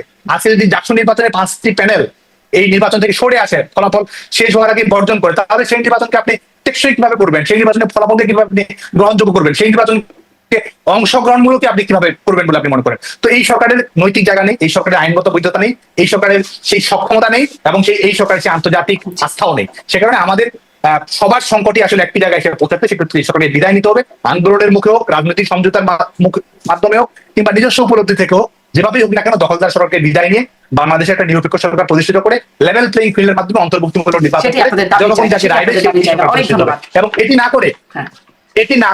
এটি না করে যদি আপনি একটা নিয়ন্ত্রিত নির্বাচন করতে চান, সেটি কোনো অবস্থাতেই বাংলাদেশের গণতান্ত্রিক যাত্রা হবে না, বরং সেটি ফ্যাসিবাদী বন্দোবস্তকে আরো টেকসই করা যাত্রা বলে মনে করি। মানে যেটি আপনারা করেছিলেন সেটি আরো টেকসই হয়ে যাবে। দেখুন, আমি যেটি বলছি যে কোনো অবস্থাতে আওয়ামী লীগের ছাড়া নির্বাচন জনগণকেই তার ভোটাধিকারের বাইরে রাখার একটা নির্বাচন। সে জায়গা থেকে আসলে আপনি অন্ধ হলে আপনার প্রলয় বন্ধ থাকবে না। আপনি যদি মনে করেন যে আপনি গণতন্ত্র প্রতিষ্ঠা করছেন, আসলে সেটি না, আপনি বরং আসলে আমরা বলবো যে আপনি এই ফ্যাসিবাদী বন্দোবস্তের লাল ফিতার মরু উন্মোচন করছেন বলে আমরা মনে করি। আসসালামু আলাইকুম রহমতুল্লাহি ওয়া বারাকাতুহু। সম্মানিত দর্শক, তথ্য উপদেষ্টা জনাব মাহফুজ আলম, তাকে নিয়ে আসলে হচ্ছে এটা কি?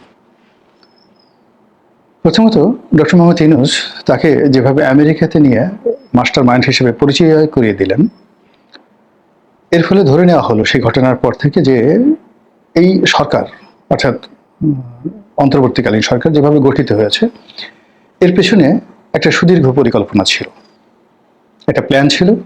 অনেকগুলো প্ল্যানের মধ্যে আবার সমন্বয় করে একটা মাস্টার প্ল্যান ছিল, এবং যিনি এই মাস্টার প্ল্যানার ছিলেন তিনি মিস্টার মাহফুজ। বয়সে তরুণ, ঢাকা বিশ্ববিদ্যালয়ের আইন বিভাগের ছাত্র, মেধাবী এবং মাদ্রাসা ব্যাকগ্রাউন্ড থেকে এসেছেন এবং মধ্যবিত্ত পরিবার থেকে এসেছেন। ঠিক ওই সময়টিতে তাকে নিয়ে নিদারুণ একটি রহস্য তৈরি হয়।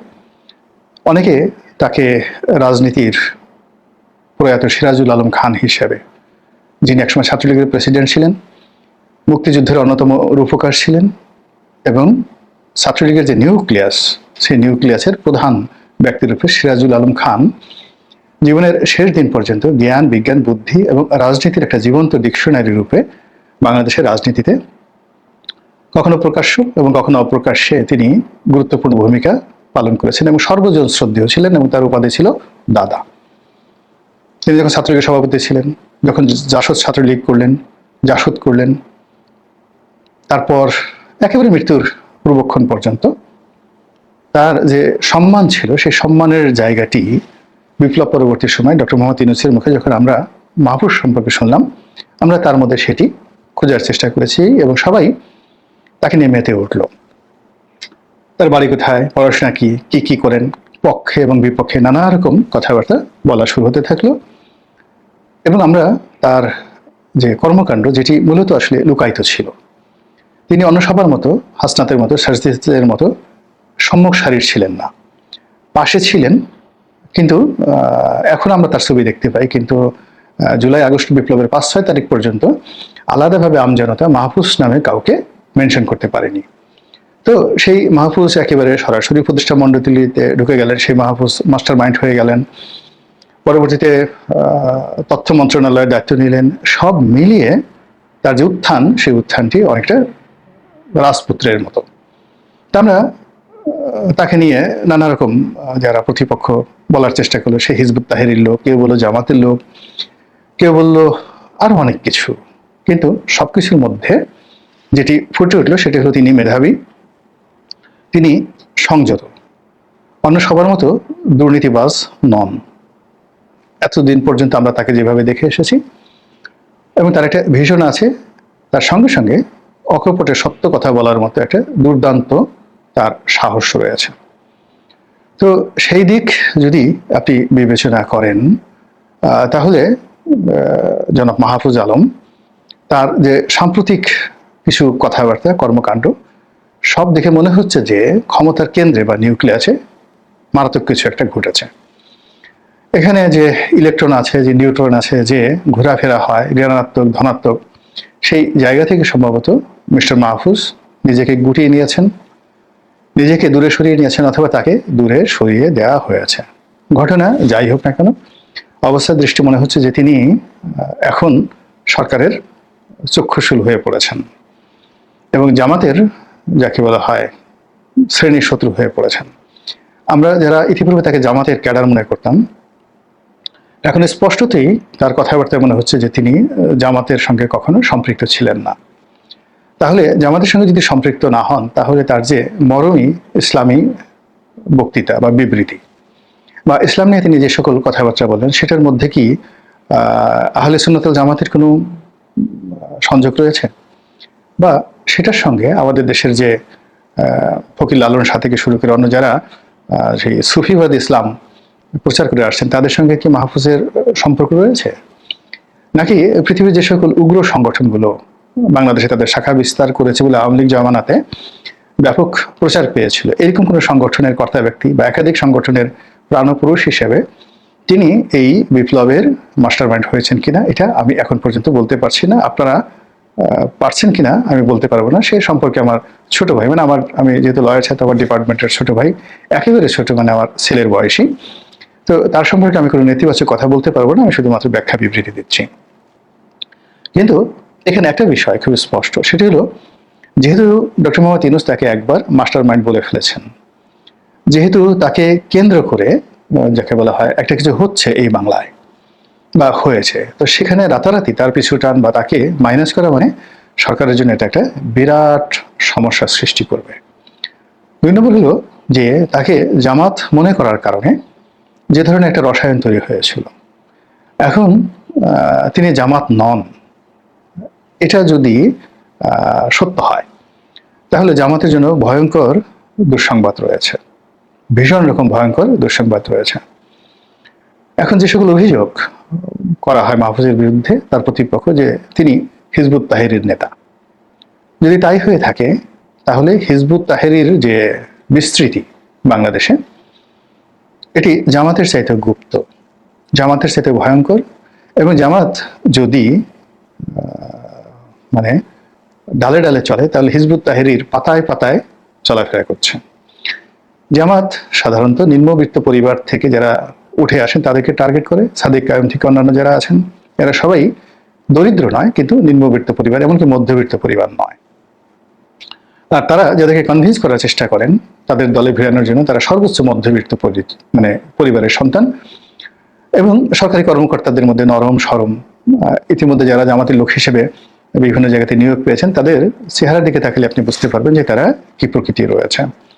তো এই যে নরম সরম জামাত, সেই নরম সরম জামাতের প্রতিকূলে হিজবুত তাহরির যে রিক্রুটমেন্ট, সেই রিক্রুটমেন্টটা হলো এলিট শ্রেণীর। তারা ধনীদের সন্তানদেরকে টার্গেট করে, বড় বড় আমলা প্রভাবশালী লোকজন, এদের পরিবারের সঙ্গে তারা সম্পর্ক স্থাপন করার চেষ্টা করে, এবং মোরলেস যারা বাংলাদেশের কর্তৃত্ববাদী শাসন ব্যবস্থায় আগামী দিনে দেশকে নেতৃত্ব দেবেন এবং ইসলাম মাইন্ডেড, তাদের সবার কাছেই হিজবুত তাহরির লোকজন কিন্তু পৌঁছে গেছে। এবং সেই পৌঁছানোর জায়গাতে যদি মিস্টার মাহফুজ প্রধান ব্যক্তি হন, গুরুত্বপূর্ণ ব্যক্তি হন, আমি যতটুকু হিজবুত তাহরির সম্পর্কে জেনেছি তারা তাদের ইমামের নাম প্রকাশ করে না, প্রধান ব্যক্তির নাম প্রকাশ করে না। কাজে বাংলাদেশে তাদের যে ইমাম রয়েছে তিনি নিঃসন্দেহে মাহফুজ নন, মাহফুজ হয়তো একজন কর্মী হতে পারেন। তাহলে জামাতের খবর আছে, এতে কোনো সন্দেহ নেই, এমনকি ডক্টর মোহাম্মদ ইউনূসেরও খবর আছে। মূল কারণ হলো ডক্টর মোহাম্মদ ইউনূস সরকারের কতগুলো ভাইব ছিল, ধীরে ধীরে সেই ভাইবগুলো কমে যাচ্ছে। 1 নম্বর ভাইব ছিল তিনি অজেয়, মানে তাকে পরাজিত করা যাবে না, তাকে জয় করা যাবে না। 2 নম্বর ভাইব হলো তিনি সারা দুনিয়াতে ওয়েল কানেক্টেড, সেটা কাতারের রাজদরবার, দুবাইয়ের রাজদরবার, সৌদি আরবের রাজপরিবার, তারপর পাকিস্তানের সকল elite family, America, England, Canada, ফ্রান্সের যত লোকজন আছে, যত কর্তা ব্যক্তি রয়েছে, এই সকলের সঙ্গে ওনার 1-2 সম্পর্ক। তিনি টেলিফোন উঠাবেন, বলবেন হাই দোস্ত, hi friend, how are you, come on Bangladesh, এরকম আমাদের একটা বিশ্বাস ছিল। তো সেই ক্ষেত্রে আমরা তার ব্যক্তিগত সম্পর্ক বলতে 2টো সম্পর্ক দেখেছি। একটা হলো মালয়েশিয়ার প্রধানমন্ত্রী মাহাথির মোহাম্মদের যে অপোনেন্ট যিনি ছিলেন আনোয়ার ইব্রাহিম, এবং আনোয়ার ইব্রাহিমের সঙ্গে তার সখ্যতার কারণে আনোয়ার ইব্রাহিম বাংলাদেশে একবার এসেছেন, তিনি একবার মালয়েশিয়াতে গেছেন, আর এটা তার জন্য হিতে বিপরীত হয়ে গেছে। এর কারণ হলো ডাক্তার মাহাথির মোহাম্মদ এবং তার যারা লোকজন তারা শেখ হাসিনার পক্ষে চলে গেছে। যে Mahathir Mohamad globally doctor Muhammad ইউনূসকে প্রমোট করতেন, এখন তিনি ডক্টর মোহাম্মদ ইউনূসের বিরুদ্ধে বলছেন এবং শেখ হাসিনার পক্ষে প্রমোট করছেন। এগুলো আর একটা। দ্বিতীয় যে বিষয়টি সেটি হলো পূর্ব তিমুর, একটি খ্রিস্টান রাষ্ট্র, ইন্দোনেশিয়ার একটি অঞ্চলকে ভেঙে পশ্চিমারা এই রাষ্ট্র করেছিল, এবং সেখানে গুসমাও নামক এক ব্যক্তি, তাকে সেখানে অনেকটা হামিদ কারজাইয়ের মতো বসিয়ে সেই পূর্ব তিমুরের প্রেসিডেন্ট বানানো হয়েছে, এবং প্রেসিডেন্ট বানানোর আগে তাকে নোবেল পুরস্কার দেওয়া হয়েছে ডক্টর মোহাম্মদ ইউনূসের মতো। ডক্টর মোহাম্মদ ইউনূসের সঙ্গে তার ভালো সম্পর্ক, এবং সেই পূর্ব তিমুরের প্রেসিডেন্ট তিনিও বাংলাদেশ এসে সফর করেছেন। এটাও ডক্টর মোহাম্মদ ইউনূসের জন্য বুমেরাং হয়ে গেছে। সবাই বলার চেষ্টা করেছে যে বাংলাদেশকে পূর্ব তিমুর বানাতে চাচ্ছ, তারপরে পশ্চিমারা বাংলাদেশে একটা খ্রিস্টান রাষ্ট্র প্রতিষ্ঠা করতে চাচ্ছে, ইত্যাদি ইত্যাদি নানা রকম সত্য মিথ্যা মিলিয়ে কথাবার্তা। তো এই জায়গাগুলোতে লড়াই করার জন্য ডক্টর মোহাম্মদ ইউনূসের একমাত্র ভরসা ছিল জামাত। কিন্তু জামাতের ঠিক সেই রকম গালাগালি করা ছাড়া ইন্টেলেকচুয়াল লেভেলে মানুষকে ইমপ্রেস করার মতো জামাতের কোনো ন্যারেটিভ তৈরি করার মতো মেধা একজনেরও নেই। মানে তারা যে কাজ করতে পারে, আপনি কথাবার্তা বলবেন, সেই কথাবার্তার এগেইনস্টে তারা গালাগাল করতে পারবে, তারা প্রচার করতে পারবে, হতোদ্যম করতে পারবে, কিন্তু নিজেরা যে মৌদুদিবাদ, জামাতিবাদ, ওহাবিবাদ, এমনকি বাংলাদেশে জামাত রাষ্ট্র ক্ষমতায় আসলে খুব ভালো করবে বা 1971 সনের বিষয়টি চমৎকারভাবে ফুটিয়ে তুলবে নিউট্রালি, যে এতকাল পরে মানুষ মনে করবে যে না, জামাত রাইট ট্র্যাকে আছে, এইরকম একটা ন্যারেটিভ এখন পর্যন্ত জামাত তৈরি করতে পারেনি। বরং তারা দেশের বাড়ি পিনাকির মতো মানুষ, কনক সরের মতো মানুষ, আরেকজন আছে ইলিয়াস, তো তাদের মতো মানুষের সঙ্গে তার সখ্যতা কারণে যারা ভদ্রলোক রয়েছেন এই সমাজে, ন্যূনতম যারা ভদ্রলোক রয়েছেন, তারা জামাত থেকে অনেক 133 গজ দূরে থাকেন। এই একটা গ্রুপ। 2 নম্বর হলো যে এই যে যারা গালাগালি করেন তাদেরকে বট বাহিনী বলা হয়, আর যারা এরকম দেশের বাইরে থেকে ইউটিউবে জামাতের পক্ষে কথা বলেন এবং জামাতের প্রতিপক্ষকে গালাগাল করেন, তাদের ফলে জামাতের যে একটা সুন্নতি লেবাস রয়েছে, একটা ভদ্রচিত ভাব রয়েছে, একটা ইমেজ রয়েছে, পুরো ইমেজটি রীতিমতো একটা নেতিবাচক অবস্থায় পড়ে গেছে। এর বাইরে যেটি জামাতের ছিল সেটি হলো ডক্টর মোহাম্মদ ইউনূসের সাথে সখ্যতা এবং পুরো এনসিপি জামাতের বি টিম, এরকম একটা ন্যারেটিভ তাদের মধ্যে, আমাদের যারা জনগণ তাদের মধ্যে ছিল। এই পুরো জিনিসটি এখন বুমেরাং হয়ে গেছে মাহফুজের কারণে। তো সেই অবস্থাতে দুটো ভূমিধস বিজয় এবং আরো 2টো বিজয় তাদের জন্য অপেক্ষা করছে। সেটি হলো ডাকসুতে তাদের বিজয় এবং জাহাঙ্গীরনগরে তাদের বিজয়, আর আগামীতে চিটং বিশ্ববিদ্যালয় এবং রাজশাহী বিশ্ববিদ্যালয়ে তাদের বিজয়। তো ধরুন আপনি খুব অসুস্থ, পেট খারাপ, মানে কোনো অবস্থাতে পানি খেতে পারছেন না, তখন জোর করে আপনার পেটের মধ্যে অনেকগুলো পোলাও, কুরমা, বিরিয়ানি, কালিয়া কোপ্তা, জর্দা, ফিরনি, এগুলো সব ঢুকিয়ে দেওয়া হলো, আপনি মরে যাবেন। এখন জামাতের যে অবস্থা, সেই অবস্থার মধ্যে তাদের সঙ্গে বিএনপির মারাত্মক শত্রুতা, টেকনাফ থেকে তেতুলা পর্যন্ত যে কোনো সময় রক্তকে সংঘাত হতে পারে। তাদের 71-এর প্রসঙ্গ আবার নতুন করে সামনে আসছে। সরকারের সঙ্গে তাদের দূরত্ব তৈরি হয়েছে, এনসিপির সঙ্গে তাদের দূরত্ব তৈরি হয়েছে, যা কিনা জামাতকে রীতিমতো বিপদের মধ্যে ফেলে দিয়েছে। আর সেই বিপদের মধ্যে এই যে 4টি বিজয়, এটি মানে একজন অসুস্থ মানুষ, তাকে যেভাবে পোলাও কুরমা দিলে যা অবস্থা, এই বিজয়গুলো তাদের জন্য বোঝা হয়ে দেখা দিয়েছে এবং আগামীতে সেটা বোঝা হয়ে আরো দেখা দেবে। আর ঠিক সেই সময়টাতে মাহফুজের মতো মানুষ, যিনি কিনা এনসিপির মধ্যে, সরকারের মধ্যে ইতিমধ্যেই তার যে কর্তৃত্ব, এটা তিনি প্রমাণ করেছেন। লক্ষ্য করবেন, গত 1টি বছরে যখন তিনি ডক্টর মোহাম্মদ ইউনূসের পাশে বসেছেন, মনে হয়েছে ডক্টর ইউনূস তাকে পাত্তা দিতে চাচ্ছেন। It is personality. তিনি যখন আসিফ নজরুলের সঙ্গে দাঁড়াচ্ছেন, আসিফ নজরুল অবনত হয়ে তার সঙ্গে হ্যান্ডশেক করছেন, তাকে প্রিভিলেজ দিচ্ছেন। তিনি যখন নাহিদ এনসিপি নেতা, জামাত নেতা, মানে তিনি যেখানে থাকছেন, এমনকি প্রবল প্রতাপশালী যে আমাদের প্রেস সচিব রয়েছেন, প্রেস সচিব এবং মাহফুজ যখন পাশাপাশি বসছেন, তখন স্পষ্টতই মাহফুজের যে ব্যক্তিত্ব প্রেস সচিব অতিক্রম করতে পারছেন না। রেজুলার কথা বলেন, আদিলুর রহমান শুভ্র মানে ঢাকা বিশ্ববিদ্যালয় আইন বিভাগে যে কজন আছেন তাদের মধ্যে সবচেয়ে সিনিয়র, মানে এখানে আসিফ নজরুল সাহেবের চেয়ে সিনিয়র, রেজুলার চেয়ে সিনিয়র। তো সেই আদিলুর রহমান শুভ্র, এবং তিনি ব্যক্তিত্ববান এবং অনেকের সাথে মেজাজ গরম দেখান, তিনিও যখন তারই একেবারে সন্তানের বয়সী মাহফুজ, তার ডিপার্টমেন্টের ছোট ভাই, ল ডিপার্টমেন্টের ছোট ভাই, মানে এখানে 4 জন কিন্তু ঢাকা বিশ্ববিদ্যালয় ল ডিপার্টমেন্টে রয়েছে। তো সেই ল ডিপার্টমেন্টের ছোট ভাই যখন তার সামনে আসে, তিনিও কিন্তু তার ব্যক্তিত্ব দ্বারা মুগ্ধ হন। তো এই মাস্টার মাইন্ড, তার সঙ্গে সরকারের যে কোনো দূরত্ব বা সরকারের সঙ্গে তার যে দূরত্ব, এটি বর্তমান যে একটা ক্ষণভঙ্গুর অস্থির যে একটা সময় যাচ্ছে, সেই সময়ের প্রেক্ষাপটে নতুন করে এটি সমস্যা দেখা দিবে। এনসিপির যারা নেতৃবৃন্দ, বিশেষ করে নাহিদ ইসলাম, তিনি বলার চেষ্টা করেছেন যে মাহফুজদের মতো মানুষদেরকে ব্যবহার করে সরকার তাদেরকে ছুঁড়ে ফেলে দিচ্ছে, বিপদের মুখে ঠেলে দিচ্ছে। কিন্তু বাস্তবতা হলো মেধা এমন একটা জিনিস, মেধাকে কেউ কখনো ছুঁড়ে ফেলে দিতে পারে না। আপনি তাকে যেখানে ফেলে দেন, প্রশান্ত মহাসাগরে ফেলে দেন, সে যদি তিমির পেটের মধ্যে যায়, ওখান থেকেও সে বের হতে পারবে। মেধা এমন একটা জিনিস, মেধা আল্লাহর দেয়া একটা নিয়ামত। এই মেধাটা বিকশিত হয় চরিত্র দ্বারা, গুড ক্যারেক্টার। আপনি সারা দুনিয়াতে মানে আপনি জাস্ট চরিত্র কেমন জিনিস, আপনারা সবাই হযরত জাকারিয়া আলাইহিস সালামের নাম শুনে, আমি গল্প বলি, 1 মিনিটে শেষ করে ফেলবো। হযরত ইয়াহিয়া আলাইহিস সালামের নাম শুনেছেন তো? হযরত জাকারিয়া আলাইহিস সালাম এবং ইয়াহিয়া আলাইহিস সালাম এরা বাপ বেটা, দুজনেই নবী ছিলেন, বাইতুল মুকাদ্দাসের খেদমতগার ছিলেন, এবং এখানেই বিবি মরিয়ম লালিত পালিত হন হযরত ইয়াহিয়া আলাইহিস সালামের কাছে। এর কারণ হলো যে হযরত মরিয়ম আলাইহিস সালামের মা বাবা তারা প্রতিজ্ঞা করেছিলেন যে তাদের যে সন্তান হবে তাকে সেই বাইতুল মুকাদ্দাসের খেদমতে নিয়োগ করবেন। সেখানে দেওয়া হলো। তিনি হযরত ইয়াহিয়া আলাইহিস সালাম তার খুব নিকট আত্মীয়, সম্ভবত ফুফা ছিলেন।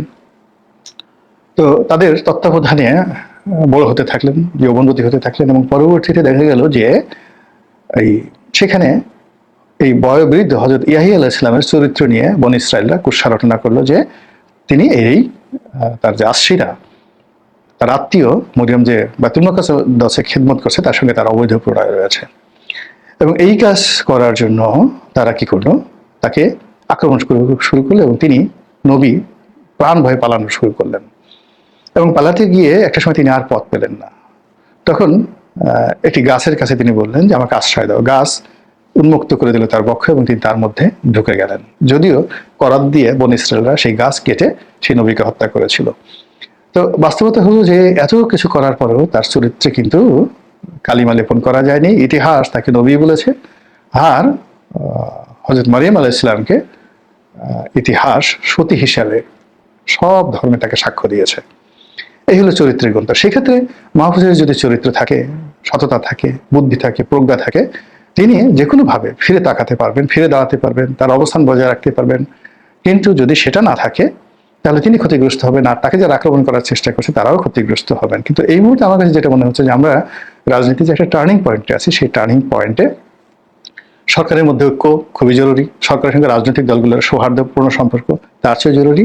এবং সেখানে যদি হঠাৎ করে এই মাহফুজ আলম উনি কারো গলার কাটা হয়ে যান, অপাঙ্ক্তে হয়ে যান, শত্রু হয়ে যান, এটা সকল পক্ষের জন্য ক্ষতিকর। আল্লাহ আমাদের সবাইকে হেদায়েত। আসসালামু আলাইকুম প্রিয় দর্শক, দেশ কিংবা দেশের বাইরে যে যেখান থেকে বসে ভিডিওটি দেখলেন সবাইকে অনেক অনেক ধন্যবাদ এবং ভালোবাসা জানাচ্ছি। বর্তমান বাংলাদেশের যে পরিস্থিতি, সেই পরিস্থিতি নিয়ে কথা বলা হলো, বাংলাদেশের যে অবস্থা, সেই অবস্থা নিয়ে কথা বলা হলো। আপনারা জানেন যে বর্তমান বাংলাদেশে কঠিন একটি সময় পার করছে, কঠিন একটি মুহূর্ত পার করছে। এই মুহূর্তে বাংলাদেশ যেভাবে এগিয়ে যাওয়ার কথা ঠিক সেভাবে এগিয়ে যাচ্ছে না।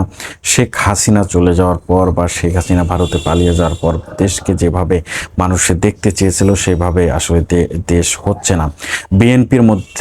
বিএনপি যেহেতু একটি বিশাল মাপের দল, বিএনপির মধ্যে নানা রকম অপকর্ম চলছে। যদিও তাদেরকে বহিষ্কার করা হয়েছে, বহিষ্কার করে আসলে কোনো ফল পাওয়া যায়নি, এবং একের পর এক অঘটন চলছে। এই যে বিএনপির নয়ন যিনি রয়েছে যুব দলের, তিনি আসলে সামাজিক মাধ্যমে এতটাই ঘৃণিত, আপনারা তার যে ফেসবুক পোস্টগুলো রয়েছে সেখানে গেলেই দেখতে পাবেন যে তার কমেন্টগুলো কি অবস্থা, একটা বাজে অবস্থা। তাকে 5ই আগস্টের আগে কেউ তাকে চিনত না, অথচ 5ই আগস্টের পরে তিনি এসে নানা রকম এমন কথা বলছে যে তাদের জন্য বিএনপি একসময় জনপ্রিয়তা হারিয়ে ফেলবে এবং হারাচ্ছেও। আমরা দেখতে পাচ্ছি ফজু পাগলা, বিএনপির অনেক নেতাকর্মী তাকে অপছন্দ করে, যে ফজলুর রহমান আওয়ামী লীগ থেকে এসে বিএনপিকে ধ্বংসের চেষ্টা করছে। এই যে নানান ধরনের চেষ্টা, নানান ধরনের প্রচার আমরা দেখতে পেলাম। এবং আমাদের এই নিউজ চ্যানেলে আমরা টকশোতে আমরা সকল ধরনের রাজনৈতিক ব্যক্তিদের টকশো করে থাকি এবং টকশোগুলো সম্প্রচার করি, প্রচার করি। দর্শক, আপনাদের কাছে কি মনে হচ্ছে আজকের এই লাইভটি এবং বাংলাদেশের বর্তমান অবস্থা, ভবিষ্যতের অবস্থা আপনাদের কাছে কেমন ভাবছেন দেশকে নিয়ে? অবশ্যই কমেন্টে জানাবেন। সবাই ভালো থাকবেন, সুস্থ থাকবেন। ভিডিওটি শেষ করছি। আসসালামু আলাইকুম।